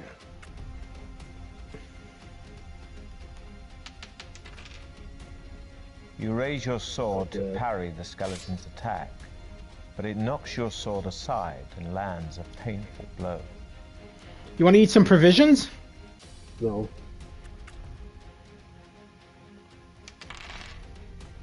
That should be good. You dodge to the side as the warrior swings its sword.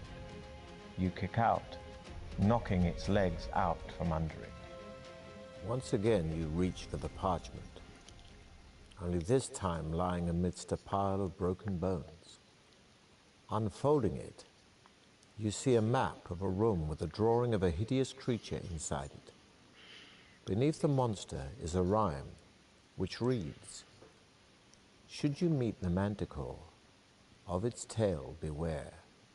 Shield yourself against the spikes, flying through the air." I don't have a shield, so You fold up the piece of parchment and put it in your backpack, repeating the screwed. rhyme over and over to yourself.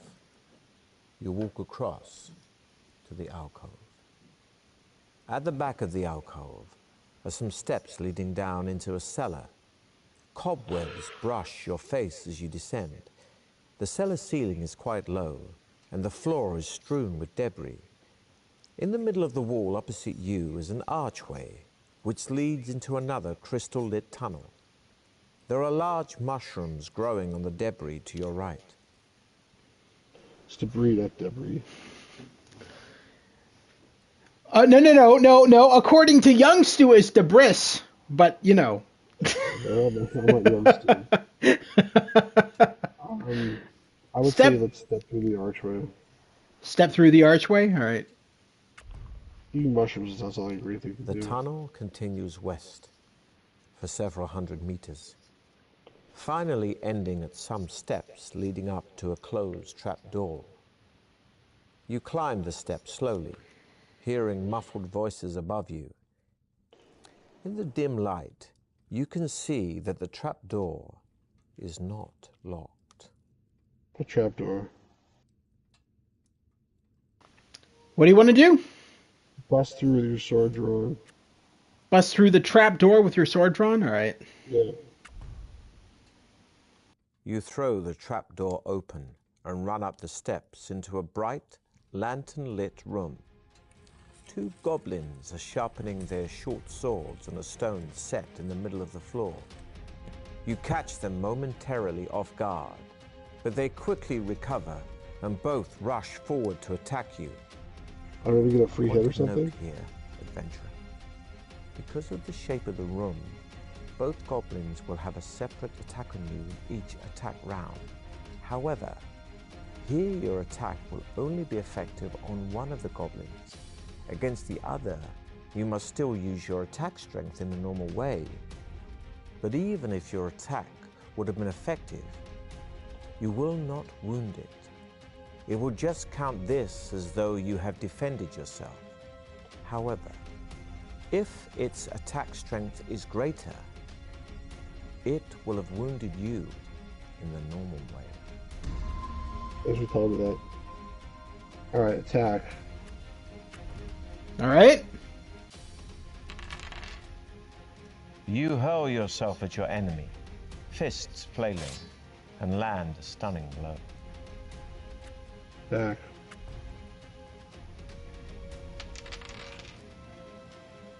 You both swing for each other, and in the confusion, both miss. Attack. So, You thrust your sword, it should be like a and you clearly control damage the word. creature. Keep attacking. All right. You lunge at the creature's stomach with your sword drawn, but the We're creature so whips overly around, rash, like, parrying your blow. we should be able to beat these guys. Neither of you are harmed. Attack. Your enemy is strong, but slow, and screams in pain as your sword sinks into his leg. Triumphant in one of your toughest battles to date, What? you see that the only furniture in the goblin room is a table. Can I just say that was not one of our and a toughest cupboard battles? on the wall. There are 2 closed doors, one in the west wall and the other in the north wall. Open the cupboard. The cupboard contains a wooden mallet and 10 iron spikes, which you put in your backpack while wondering which door to open. I don't have any opinion on this. Chat, what do you say? West door or north door? Yeah, let's go to the chat. Who wants to open the west door and who wants to open the north door? Let us know in the live chat.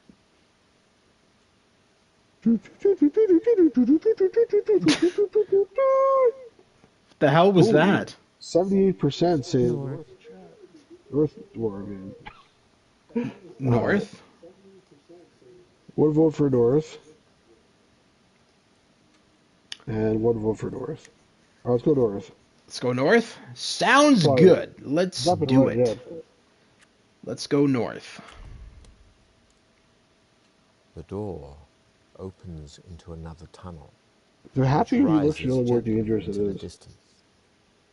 After walking uphill for a while, the tunnel levels out, and you soon arrive at a door in the right-hand wall, to which a withered hand is nailed. What? Someone nailed a hand? What the hell does that mean? There's a nail. There's a hand No, I nailed know, to the like, door. Someone did that, so what do you think that means? I don't know, Stu. I've never gotten this far. What do you think? Like, if you saw it in a dungeon, what do you think it meant? Free hand jobs this way. I'm pretty sure that's not right. Should have got like a mouth attached to the door again. Shit. It seems like let's go in. Open the door. probably a trap. Let's see. We'll see. We have save points regardless. Yeah, let's see. You enter a room in which a man in Jeez. tattered clothing is standing chained to the wall by his left arm. Oh my God. And you see that his right hand is missing. That's And realize horrible. that this must be the one nailed to the door. Pleading for mercy, he cowers back from you as far as his chains will allow. Cut him free.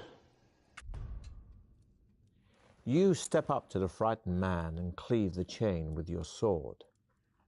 He drops to his knees and bows, thanking you over and over again. He tells you that 4 years ago, he entered the Trial of Champions but failed. He fell down a pit and had to be rescued by a trial master, one of Baron Sukumvit's dungeon administrators. He was offered a choice between death or servitude in Deathtrap Dungeon as the trial master's minion. Choosing the latter, he worked like a slave until he could stand it no longer and tried to escape.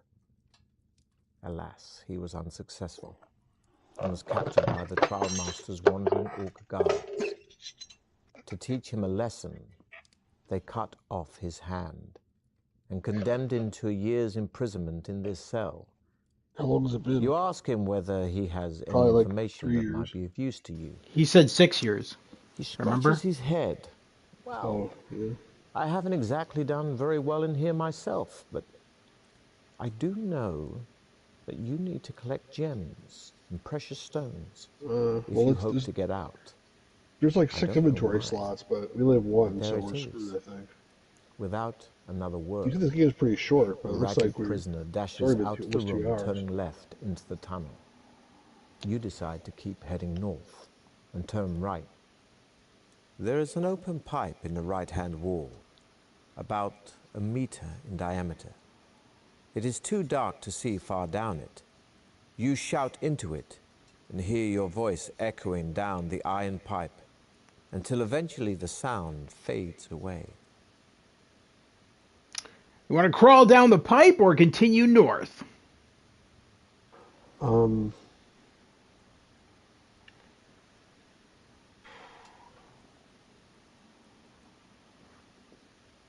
know, I feel like it's a death trap. I don't know. Let's continue north. All right. There is a new branch in the tunnel on your left, and ahead you see 2 bodies lying on the floor. You stop and peer down the new tunnel, but seeing no doors or creatures, you decide against walking down it. Don't I get to decide that? With your sword drawn, you walk over to the bodies of the 2 orc guards. At least one of your rivals in the Trial of Champions must still be ahead of you. A quick search of the bodies produces nothing, apart from a necklace of teeth around the neck of one of the orcs. Take the necklace. Well, there is no option to take it. There's an option to wear it or set off north. All right. The necklace is an amulet of strength, which adds 1 skill point and 1 stamina point. There we go. Pleased with your find, you continue your quest north. The tunnel soon ends at a junction. Standing there alone and wondering which way to go is one of your rivals. It is one of the barbarians. You call out to him, but at first he does not answer. He merely stares at you coldly, his hands firmly gripping his axe. You walk up to him and ask which way he is heading. He grunts his reply, saying that he is going west, and you may go with him if you wish. Let's go west. Although you are slightly uneasy in each other's company, knowing that there can only be one winner in the Trial of Champions, you are both content to share in the benefits of a temporary alliance. And you begin to tell each other of your exploits so far, of the monsters and traps encountered and the dangers overcome. Walking along, you soon No way come he to solved the that edge of a math wide problem, by the pit. way. It is too deep and dark to see to the bottom. Push him The in. barbarian suggests he lowers you to the bottom with his rope, saying he has a torch which he can light for you to use. All right, so we have three options to this. Accept the barbarian's. Also lower him down if he's so eager to investigate the pit, I think. Yes, all right. So those are our three options. Accept the barbarian's offer to lower him down if he is so eager to investigate the pit, or suggest that you both jump over the pit instead. So you want to lower him down? Yeah. The barbarian, who tells you he is called Throm, ties the rope around his waist, giving you the free end. Once he As starts he climbing, lights let the go of the rope. torch, you see a look of distrust in his eyes. Slowly, he climbs over the edge of the pit, while you brace I yourself was and just take kidding, the but I was going to strain give of that the rope. choice, though. As you lower him little by little, you see the smooth sides of the pit, illuminated by Throm's torch. He finally reaches the bottom and calls up to you, saying that there is another tunnel running north. He tells you to secure the rope around a rock protruding from the edge of the pit and lower yourself to the bottom. Do it. All right, I'm just going to read the options quickly. Stay with the barbarian and head north down the lower tunnel, or abandon the barbarian by jumping over the pit to head west. So you want to go down with the barbarian? Yeah, let's go with him.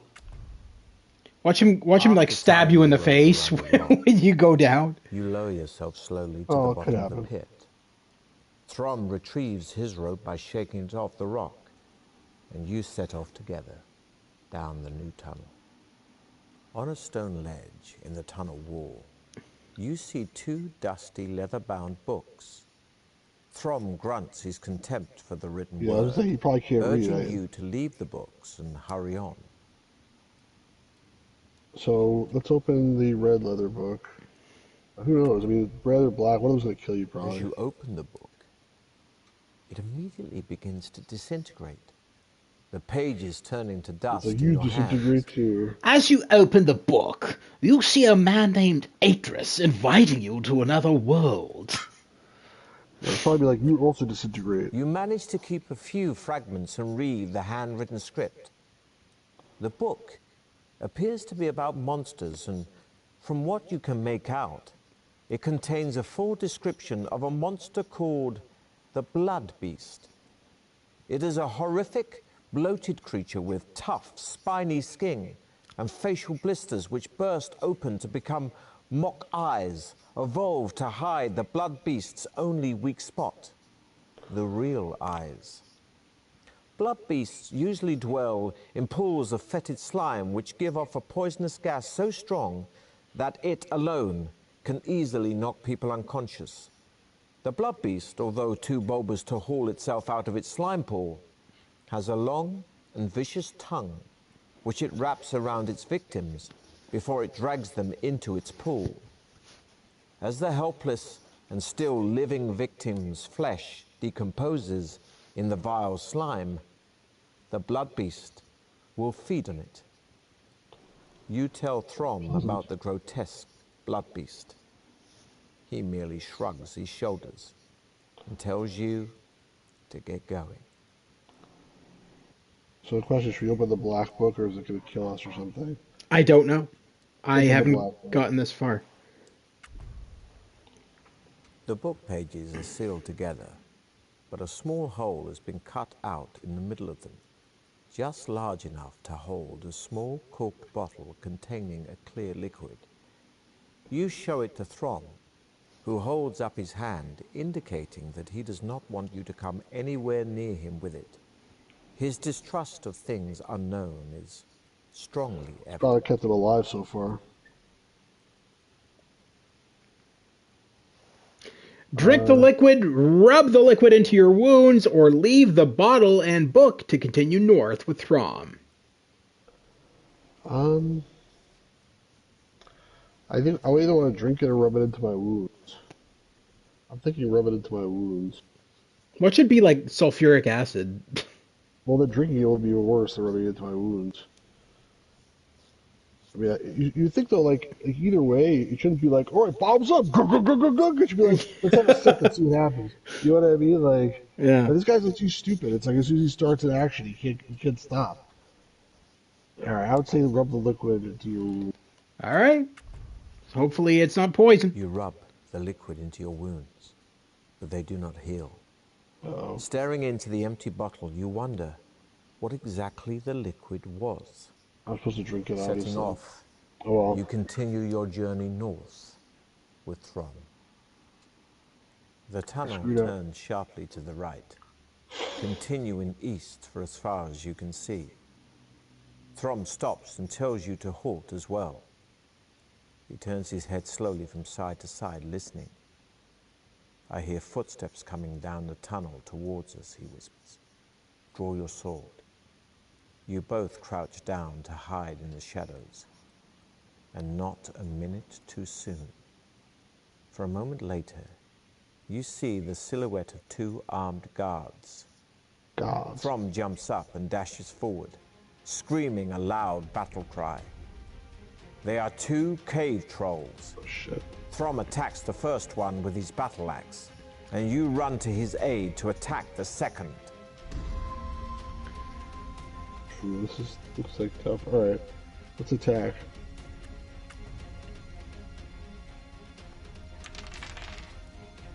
You parry the attack, but your enemy is too strong, and you crack your head on the floor as you hit the ground. I suggest we heal. No, we can't lose more than 4 points. It doesn't matter attack. Yeah, but we're in the red with our strength.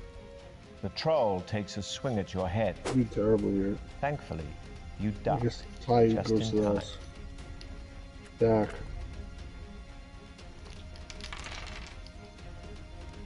You hurl yourself at your enemy, fists Lucky. flailing, and land a stunning blow. You look to the left and see Throm standing over the cave troll he has slain. Blood is pouring out from a deep cut in his shoulder, but it does not seem to worry him. You search the bodies of the cave trolls, but find nothing apart from a bone ring on a leather cord hanging round the neck of one of them. The ring is engraved with a symbol which Throm recognizes.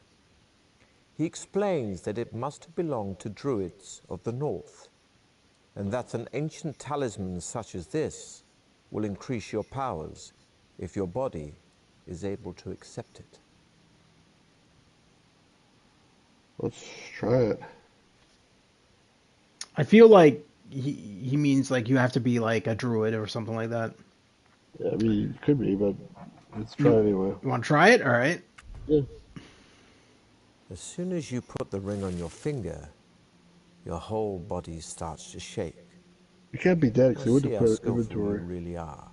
Remember, a roll equal to or less than your skill score means you've been skillful, but a roll higher than your skill could end badly. I can't roll higher than my skill. He's 12. We can't roll. Yeah, so roll. Oh, you can shake the dice before rolling it. I didn't know It that. continues to vibrate intensely, and you feel as if you're about to pass out. But your strength is great, and you manage to withstand the tremendous shock to your system. Finally, you calm down and begin to feel the ring's beneficial powers working on you and adding 3 stamina points. You see Throm looking at you anxiously, so you reassure him that you are fully recovered. He strides off east, and you follow him eagerly. The tunnel. So I didn't realize that the symbol at the bottom when we're rolling dice that shows the arrow going forward, I thought it meant to use the touchpad, right? It's not. You roll around the PS5 controller, and you actually feel the dice because it's using haptic feedback. You feel the dice kind of rolling around inside the controller. It's kind of a weird sensation. And then you just fling it out. That's kind of cool. So we can actually roll the dice instead of just tossing it down. thereby giving us more of a chance, I guess. You still there, Stu? Yeah, I'm here. You're not responding, so I didn't know if you walked off. Leads into a damp cavern with a high ceiling and rock-strewn floor. Long and wet, teeth-like stalactites hang down, threateningly. Their constant dripping creates smoky pools on the floor. The tunnel carries on through an archway, carved in the shape of a demonic mouse. All right. Search the chamber or head straight for the archway. Search the chamber. No, what kind of voice is that? You walk around the cavern. Search the chamber. And find nothing of interest. Throm calls out behind you. What do you want me to sound like, Gollum? My process searches the chamber. Opening the pouch, he laughs out loud as a tiny mouse runs through his fingers and scurries off into the crevice behind two boulders. Suddenly, you hear the sound of cracking rock above you and look up to see stalactites breaking off from the roof. Throm's booming laugh, which still echoes through the chamber, has made the stalactites vibrate and break off. What a dick fuck. I mean, damn you, Throm! You're yelling too. You're yelling to make them come out more. This will be a test of your luck. Well, it's a good thing we've got a lot of luck, isn't it? Roll our dice, here we go. Despite the stalactites crashing all around you, you manage to dash through the archway without injury. You look around and see Throm thundering towards you, one arm held over his head for protection. He dashes into the tunnel and leans against the cold wall, panting heavily, apologizing for starting the rockfall, and offers you his hand to shake. You tell Throm that maybe he should use sign language in future, even for laughing. Yes. You both smile. Your arm tells you you're a dick. Once more. The tunnel ends at a large oak door. Throm wastes no time in testing the handle and is somewhat surprised to find the door unlocked. He pushes it open and walks into a torch-lit chamber. Sitting alone on an ornate chair is a dwarf who bids you enter. As you do so, the oak door swings shut behind you. Of course. Adventurers, you have done well to get this far, says the dwarf. So now I'm going to kill you. However, as you both know, he's not Kratos. There can only be one winner in a trial of champions. As trial master, it is my duty to Baron Sukumvit to let only the most able continue. Therefore, I must devise a test of wits and strength to eliminate one of you. Please do not attempt to dispose of me. It will be utterly pointless, for, why? As you can see, there is no obvious way out of this chamber, and only I know where the hidden exit lies. Now, if you would care to decide between you who will go first, I shall make the necessary preparations.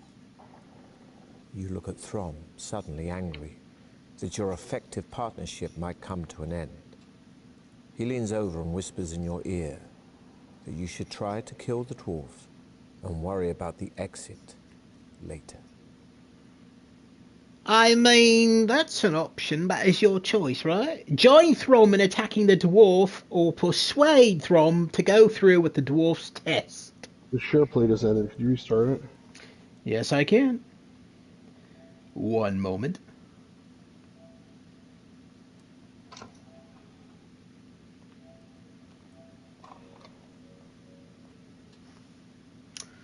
And while you do that, I'm just going to look at your stats and stuff. 16 of 23. I don't know like what the right thing is to do, but I want to attack the dwarf. Like, fuck this dwarf. If we get stuck here forever because of it, then at least we've actually picked up a lot of shit, dude. Wooden tube, coil of rope, ring of wishes, manticore parchment, mallet, 10 iron spikes, amulet of strength, and bone ring. This is page 60 in the book BTW LOL. Book will, like. Oh wow! Wait, hold on. So, Download the book on archive. oh, that's so cool. Or like, is it out of order? Like, it jumps around, right? So 60 means nothing. I don't know. I don't know if this follows. I think it's like a My true adventure book. my understanding of this though is that it's very accurate to the book, apparently. No, but I'm saying I don't think the book goes in order. And here's our map so far. All the places we've been, the things we've done. I want to attack the dwarf. It's All the right. right thing to do. Join Throm in attacking the dwarf. As you rush towards the dwarf, he pulls 2 hand darts from his belt. And The throws text them is at you verbatim from, exactly the same hitting as the both book. of you in the leg. You are both instantly paralyzed by the poison on the tip of the dart, Come on. losing you 2 stamina points. I'm not As dead though at least. glued to the floor, you can only watch as the dwarf retrieves his dart from your thigh. He asks you whether you are willing to enter his contest now. You strain to nod your head. Slowly, the effects of the poison wear off and mobility returns. The dwarf beckons you to follow him, telling Throm to await his return. Bullshit. He opens a secret door in the chamber wall, and you follow him into a small I circular want to room. attack him again. He closes the door behind you and hands you 2 bone dice, telling you to throw them on the floor. You roll a 6 and a 2, a total of 8. How come I don't get to roll a The freaking dwarf dice? asks you to roll again, but this time you must predict the total. Will it be the same, higher, or lower than the 8? I mean, by average, it should be less. So you want to guess less than 8? Guess that it will be the same, or guess more? There might be loaded dice, and then it'll be the same. But I think I would guess less than 8. All right, let's do it.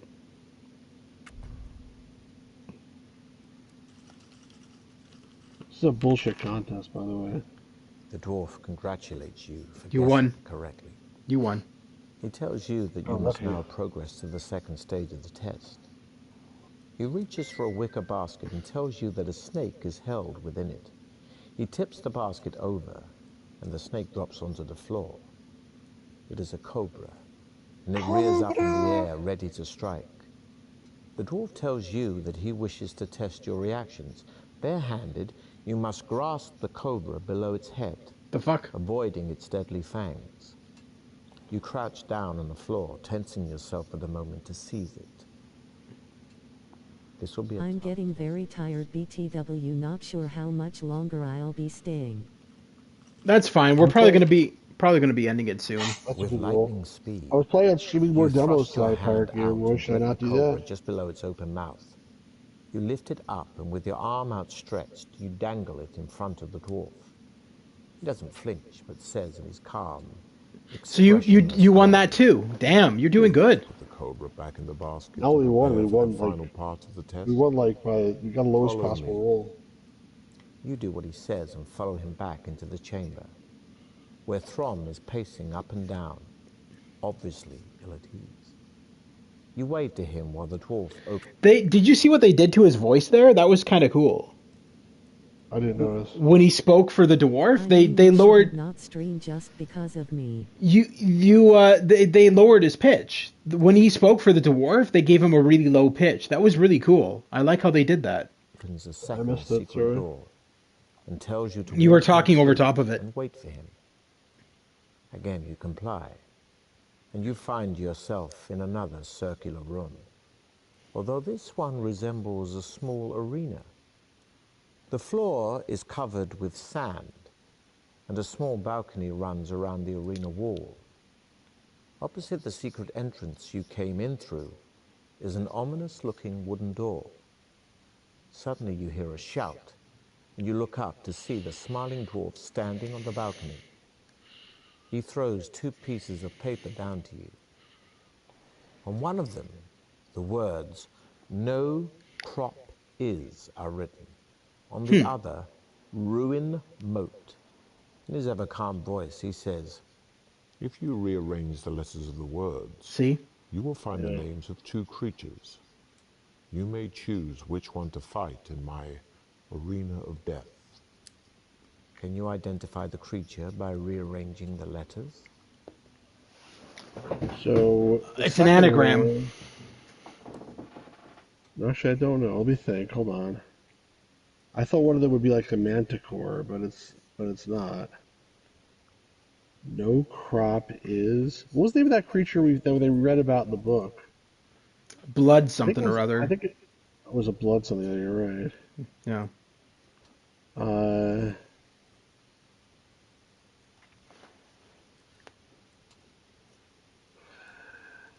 The first one is a scorpion. The second one is.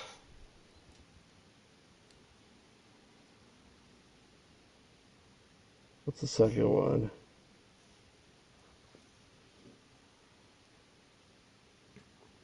Everybody else figure it out. Please let us know. I love watching documentaries. I borrowed the book on archive. The second one is a The what? text is verbatim exactly the same as the book.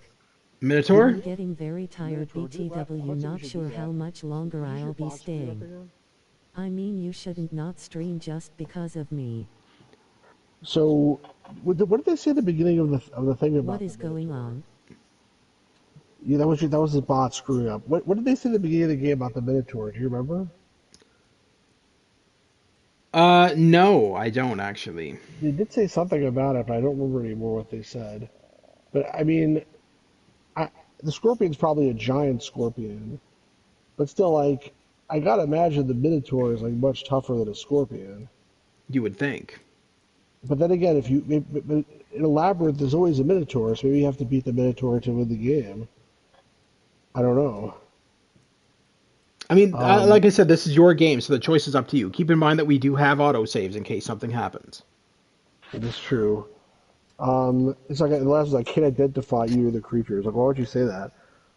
I guess the scorpion's poisonous. That's the only thing I'm worried about with the scorpion. And it could be like as a tail, or whatever. But let's do the scorpion. I guess seems like the more logical thing to do. You seem to be enjoying this game a lot more than you did at the beginning. I'm guessing you're really getting into it now, huh? I don't know. I feel like you don't judge my reactions about if I like a game better or not.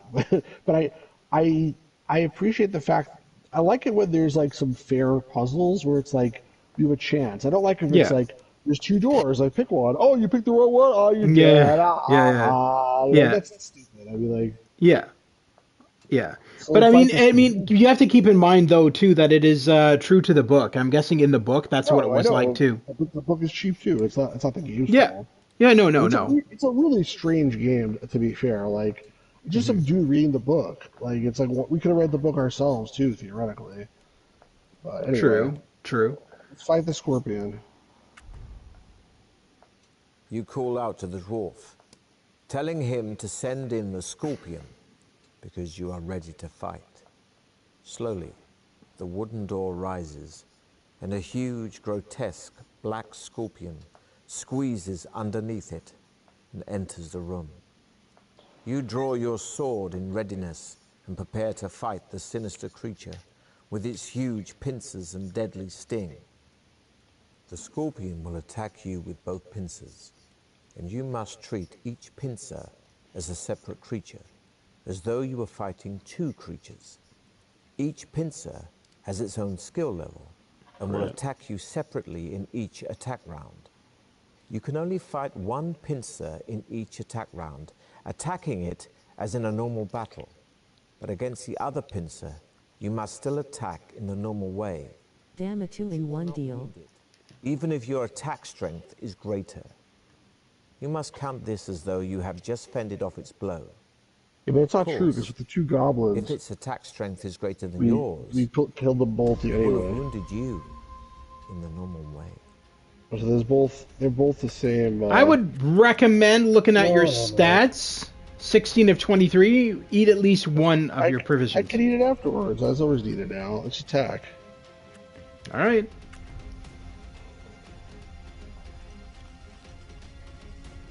So attack. I was rolling the dice. That was a shitty roll, but it's just barely good enough. But you are fast enough to roll out of the way. Keep going. Attack the second pincer. Good roll. The scorpion charges at you with its pincers snapping. You're able to jump Good, quickly the tail's enough not to attacking avoid me, the but sharp just the points. pincers. Attack. Why are you eating the provisions? They're going to probably get a free hit on you, too. Oh, that was bad. You try to run around the side of the creature, but it grabs your arm, throwing you hard into the wall. Attack the second pincer.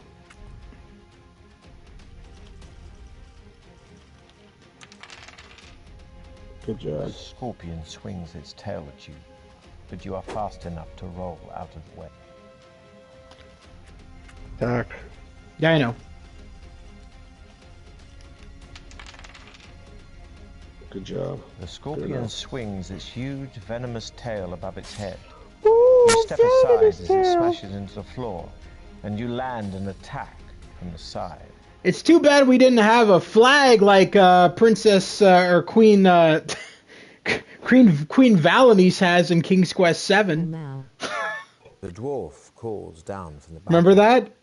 Yeah. Congratulating you on your So victory. stupid. He throws the sack down into the arena and his tells you to ball relax and regain your strength for the final part of the test. There's another one, Then he too. walks off, saying he will return in about 10 minutes. You open the sack and find a jug of if you wine. do stream BTW Stu, what time are you thinking of starting? I'll determine if it's worth me forcing myself to stay up low. Like 9:15. This has to end though first, but the idea was to start like 9:15. So like in 45 minutes. So Are you doing more demos or what are you doing tonight? Yeah, more demos. Ah. You need to drink See, the dwarf I'll- offering. All right. See, You think the reason I don't tune in to the demo streams is only because I'm not. Okay. No, I don't. I'll do that. I've never been a demo person. I can't stand game demos. If I'm interested in a game, I buy the game. I don't buy the Yeah, demo. but there's or- a lot of games that you never heard of in those demos. Like No, dude, the last of couple. them, you never No, played. no, absolutely not. The last couple of streams you did, I have the full games of most of those on No PC. way. Maybe a couple of them. I've got a fair amount. Yeah, I was watching there before Pirate Gamer. It's like sampling a bunch of games in one session. Jungle King, what do you see? Jungle King, what do you hear? Anyway, if you watched some of the older streams, there's so many games that you never heard of. All right, you didn't drink the dwarfs, taped it off. Also, I remember. I think it was a while back. So good. I remember a while back. You and I actually streamed on my channel the remake of Full Throttle, the 4K remake that they did. Walking through the jungle, Jungle King, what do you see? The food and drink are excellent, and you feel You much gain back better, 2 stamina gaining points. 2 more stamina points. Fully satisfied, you sit down and await the dwarf's return. After about 20 minutes, the dwarf You get 10 reappears minutes, on you the are. balcony. He calls down to you, saying, Well, I do have an interesting problem on my hands. We'll survive. Prepare to fight. So you bought both the full versions of Oslo and that, right? once again, and you are surprised to see a familiar face. It is Throm. He is cut and badly bruised and doesn't seem to recognize you.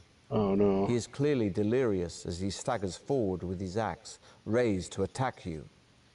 The dwarf laughs and says, The cobra bit him, but he has the strength of an ox and managed to carry on, even though most men would have died. Now you must fight him to decide finally which of you will continue the trial of champions. You shout abuse of the dwarf, protesting the cruelty of such a contest. He merely laughs, and you have no option but to defend yourself against poor Throm.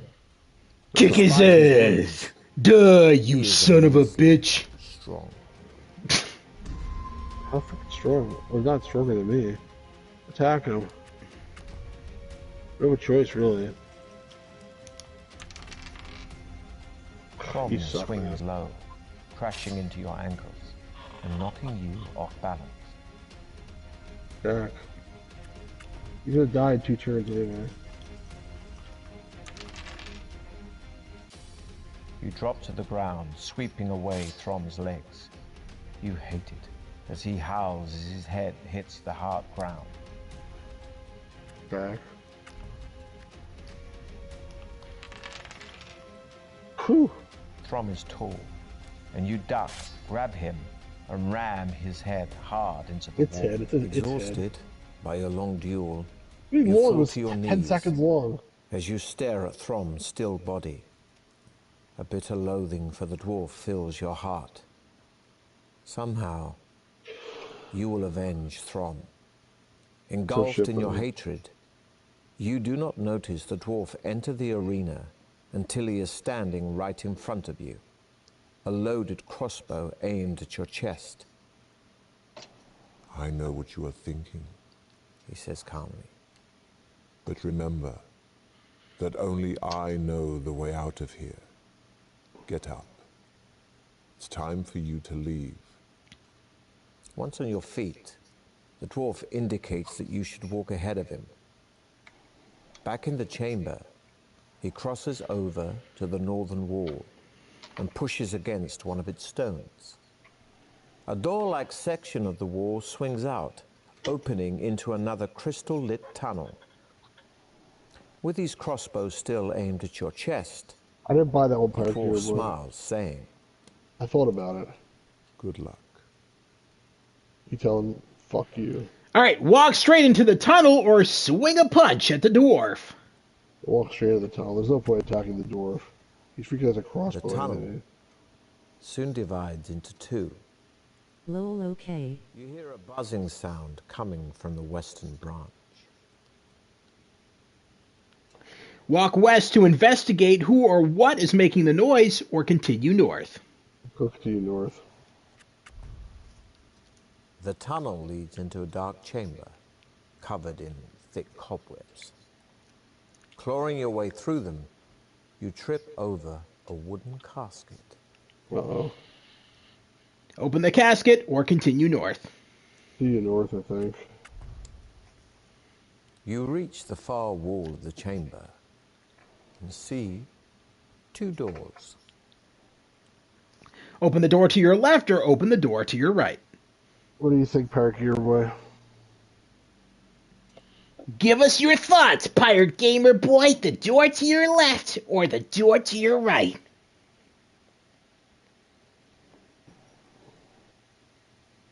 Left. Left? All right. Let's do it. As you touch the door Your handle, adventure ends here. it goes soft in your hand. And when you try to pull it away, Oh, come you on. find your hand is now glued to the handle. So stupid. A giant fist then forms in the center of the door panel and shoots forward, punching you in the stomach, costing you 1 stamina point. Oh no, not one. The fist Not one stamina retracts point. and prepares to strike again. Duck. With your free hand, you draw your sword and try to cut the handle off the door. Although you do not recognize it, WTF door. you are being attacked by the fluid form of an imitator. I don't care what it is. Attack the imitator. Yeah. Die, asshole. You continue, trying to cut the handle, but the fist keeps punching, sapping your valuable stamina. Back. It's a good thing we ate that turkey or whatever the fuck it was earlier. Yeah.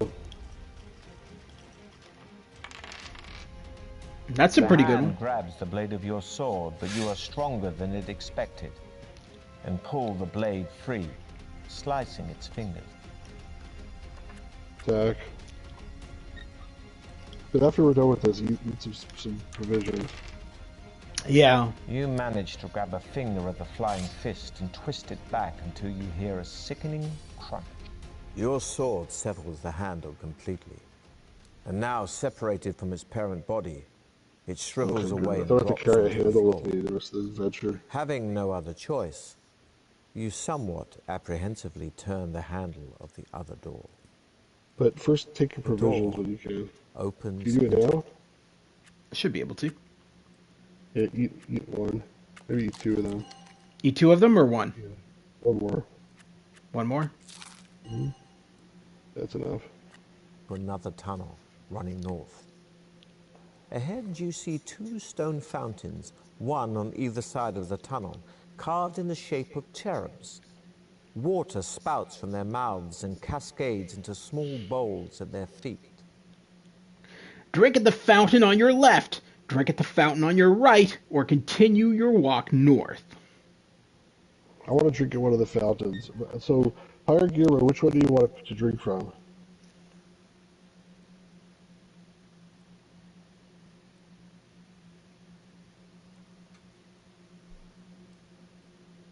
So, you drink from the right fountain. Drink from the one on the left? Alright, let's... Right, the one on the right. I'm What? Fountains Man. He was wrong about the doors, so he's probably wrong about the fountains also. Drink the fountain on the right. So what? Why did you ask him? What kind of... Said so I can pick the Oh other one. my god. Alright, let's do it. Now, Pirate Gamer Boy... Oh, here's the challenge. Pirate Gamer Boy, if he picks wrong and you were right with the left, you get to not watch his stream tonight. You can go to bed. What? What they have to do with the other?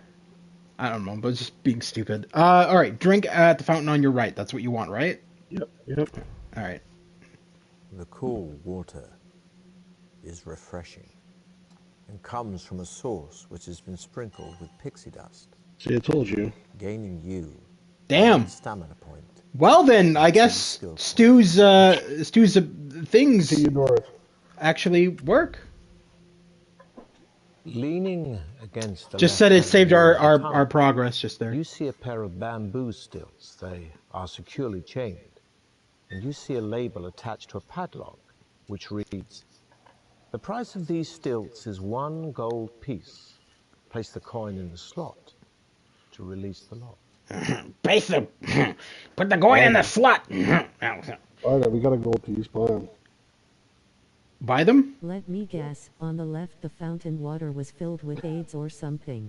AIDS? No, it'd probably be like sulfuric acid. It wouldn't be AIDS. Oh, it was AIDS. AIDS. That's crazy. Buy the stilts. Buy the stilts. There is a slot in the padlock into which you place the coin.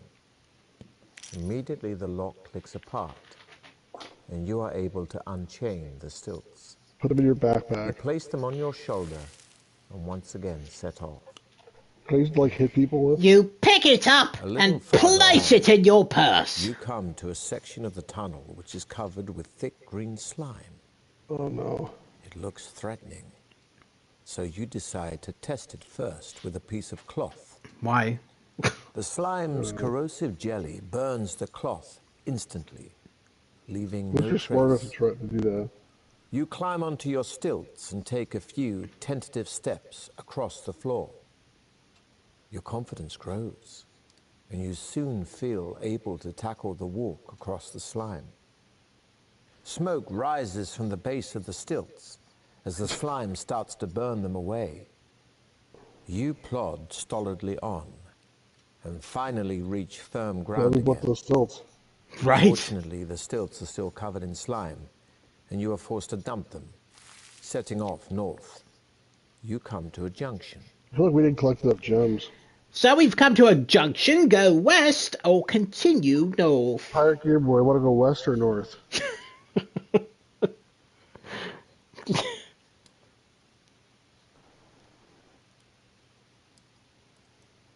Pirate Gamer Boy's like, I know what he's doing. I'm not gonna. Oh, okay. Go west? Yeah, go west. Pirate Gamer Boy said west. I know, I want to go west. All right. Okay. You walk no more than 3 meters west. Before you hit I was distracted. it starts fizzing and crackling, and you are thrown back. You have hit I told you, you picked energy some stream, bad choices here. losing you 1 stamina point. There is no alternative but to walk back to the junction and head north. See, what happens when I listen to him is I get You losing soon stamina. You arrive at a suck, double Pirate door Gamer in the Boy. left-hand What the wall. hell? You listen at the door, but hear nothing. Jokes aside. You try the handle. It turns. It happens. And you open the left door slightly. In fairness, you guys have both gotten further than I've ever gotten in the game. An armed warrior is lying face down on You the don't know how floor long this of a is. Maybe bare like room 17 hours for you. smooth walls and a No, low it wouldn't be ceiling. that long. He is presumably dead, for he makes no movement, even when you call out to him.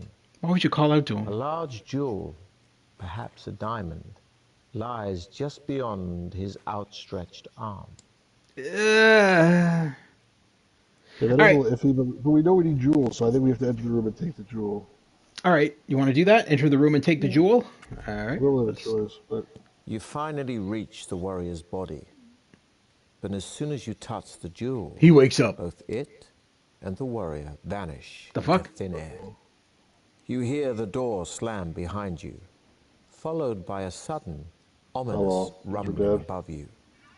You look up and see How the happy he is. ceiling start to lower. You run to the door to try to escape, but it is locked, and there is no Look what they're handle doing to with I the... know I see that. That's so fucking awesome. That is cool. until you are forced to lie on the ground, trying to halt the ceiling's progress with your hands and feet, Luckily, your dick It is is strong a enough to hopeless stop the task. ceiling. and you are crushed to death in the stone vice. That's stupid. If only you'd found a potion that allowed you to detect traps like this. You know what? I bet you that thing that we didn't drink, that I poured on my wounds, that probably was the potion. You know. Let's stop here. Let's stop here. Yeah? You soon arrive. Yeah, it's been quite a while, and at a also I feel like we double door screwed up in the because left-hand wall. you know what I'm you know what I You said, listen like at the door, but that hear thing that I nothing. rubbed into my wounds was probably the potion to detect traps. You know what I said? Yeah. Yeah. Unfortunately, we probably Yeah, screwed up that with was the hint that he was giving you. Yeah, right. Let's stop here. Maybe we continue another time, but I think this is a good place to stop. And I do want to build the stream as well. All right, sounds good. We've been streaming for 2 hours and 30 minutes, so that's a good spot to end it for tonight. Thank you to Pirate Gamer Boy and James for tuning into tonight's live stream, as well as Fuzzy Numbers, and of course our co-host for the stream tonight and the player of Deathtrap Dungeon tonight, the guinea pig, if you will, Stu's Game Reviews. Now, Stu's Game Reviews is going to be streaming at his channel around 9:30 tonight Eastern Standard Time, so head on over to his channel. Head on over to his channel and check out what he's doing tonight. He's going to be doing more classic game demos on the PC. So if you're interested in that, head over to Stu's Game Reviews, STU, Stu's Game Reviews, Like Godfather Lang. and check out what he's doing. Now I'm gonna back up our save here so that we have access to it if we stream this at a later date. I'm gonna have to come up with a second thumbnail for this game because I didn't expect. The I thought. only disc. I thought we were going to stream the entire thing tonight, but apparently we're not. It's pretty freaking long. I mean, we don't even know how much longer it is. No, I'm going to have to look it up online to see how long it is, actually. But, first. Yeah. Oh, well, I don't mind coming up with another thumbnail. I'll come up with another idea for it, I'm sure. But anyway, thank you once again, everybody, for tuning in. If you like what you see, consider liking and subscribing. I cover PS4, PS5, PC, and VR games, soon to be PS1, PS2, PS3, Xbox, and SNES and NES. So until then, guys, have a fantastic night. We'll be back tomorrow with another live stream. I'm going to probably start going into Resident Evil Requiem tomorrow. I've already got thumbnails made for that. And it's a brand new game, so we're going to be checking that out probably tomorrow. And yeah, that's going to do it for tonight, guys. Have a fantastic night again. Check out Stu's Game Reviews at 9:30 p.m. Eastern Standard Time over on his channel, Stu's Game Reviews, STU. Probably 9:15, not 9:30. All right, sorry. So tune in at 9:30 to Stu's Game Reviews. All right. But yeah, check him out. 9:15. I don't know. 9:30, 9:15, 9:25. Sometime at 9. Sometime at 9. Tune in to Stu's Game Reviews over on his channel, STU, Stu's Game Reviews. And check him out. Yes, I know, but they need to be able to know how to spell your name. They could be spelling it STEW, for all you know. They could, theoretically. There we go. Not stew. Not as in the chicken soup. Stew. That's another Stu. All right. But anyway, that's going to do it, guys. Have a fantastic night. Thank you once again to Stu's Game Reviews for actually progressing a lot further in this game than I ever have. And thank you to Pirate Gamer Boy for providing Stu with answers that he did not follow. But anyway, that's going to do it, guys. Have a fantastic evening. We'll see you soon. Stu, thanks, everybody. Have a great night. And come back to my channel in about a half hour. Yeah, there you go. Come back to his channel at a half an hour, and come back to my channel tomorrow at 6 o'clock p.m. Eastern Standard Time when we go into the brand new Resident Evil game, Resident Evil Requiem.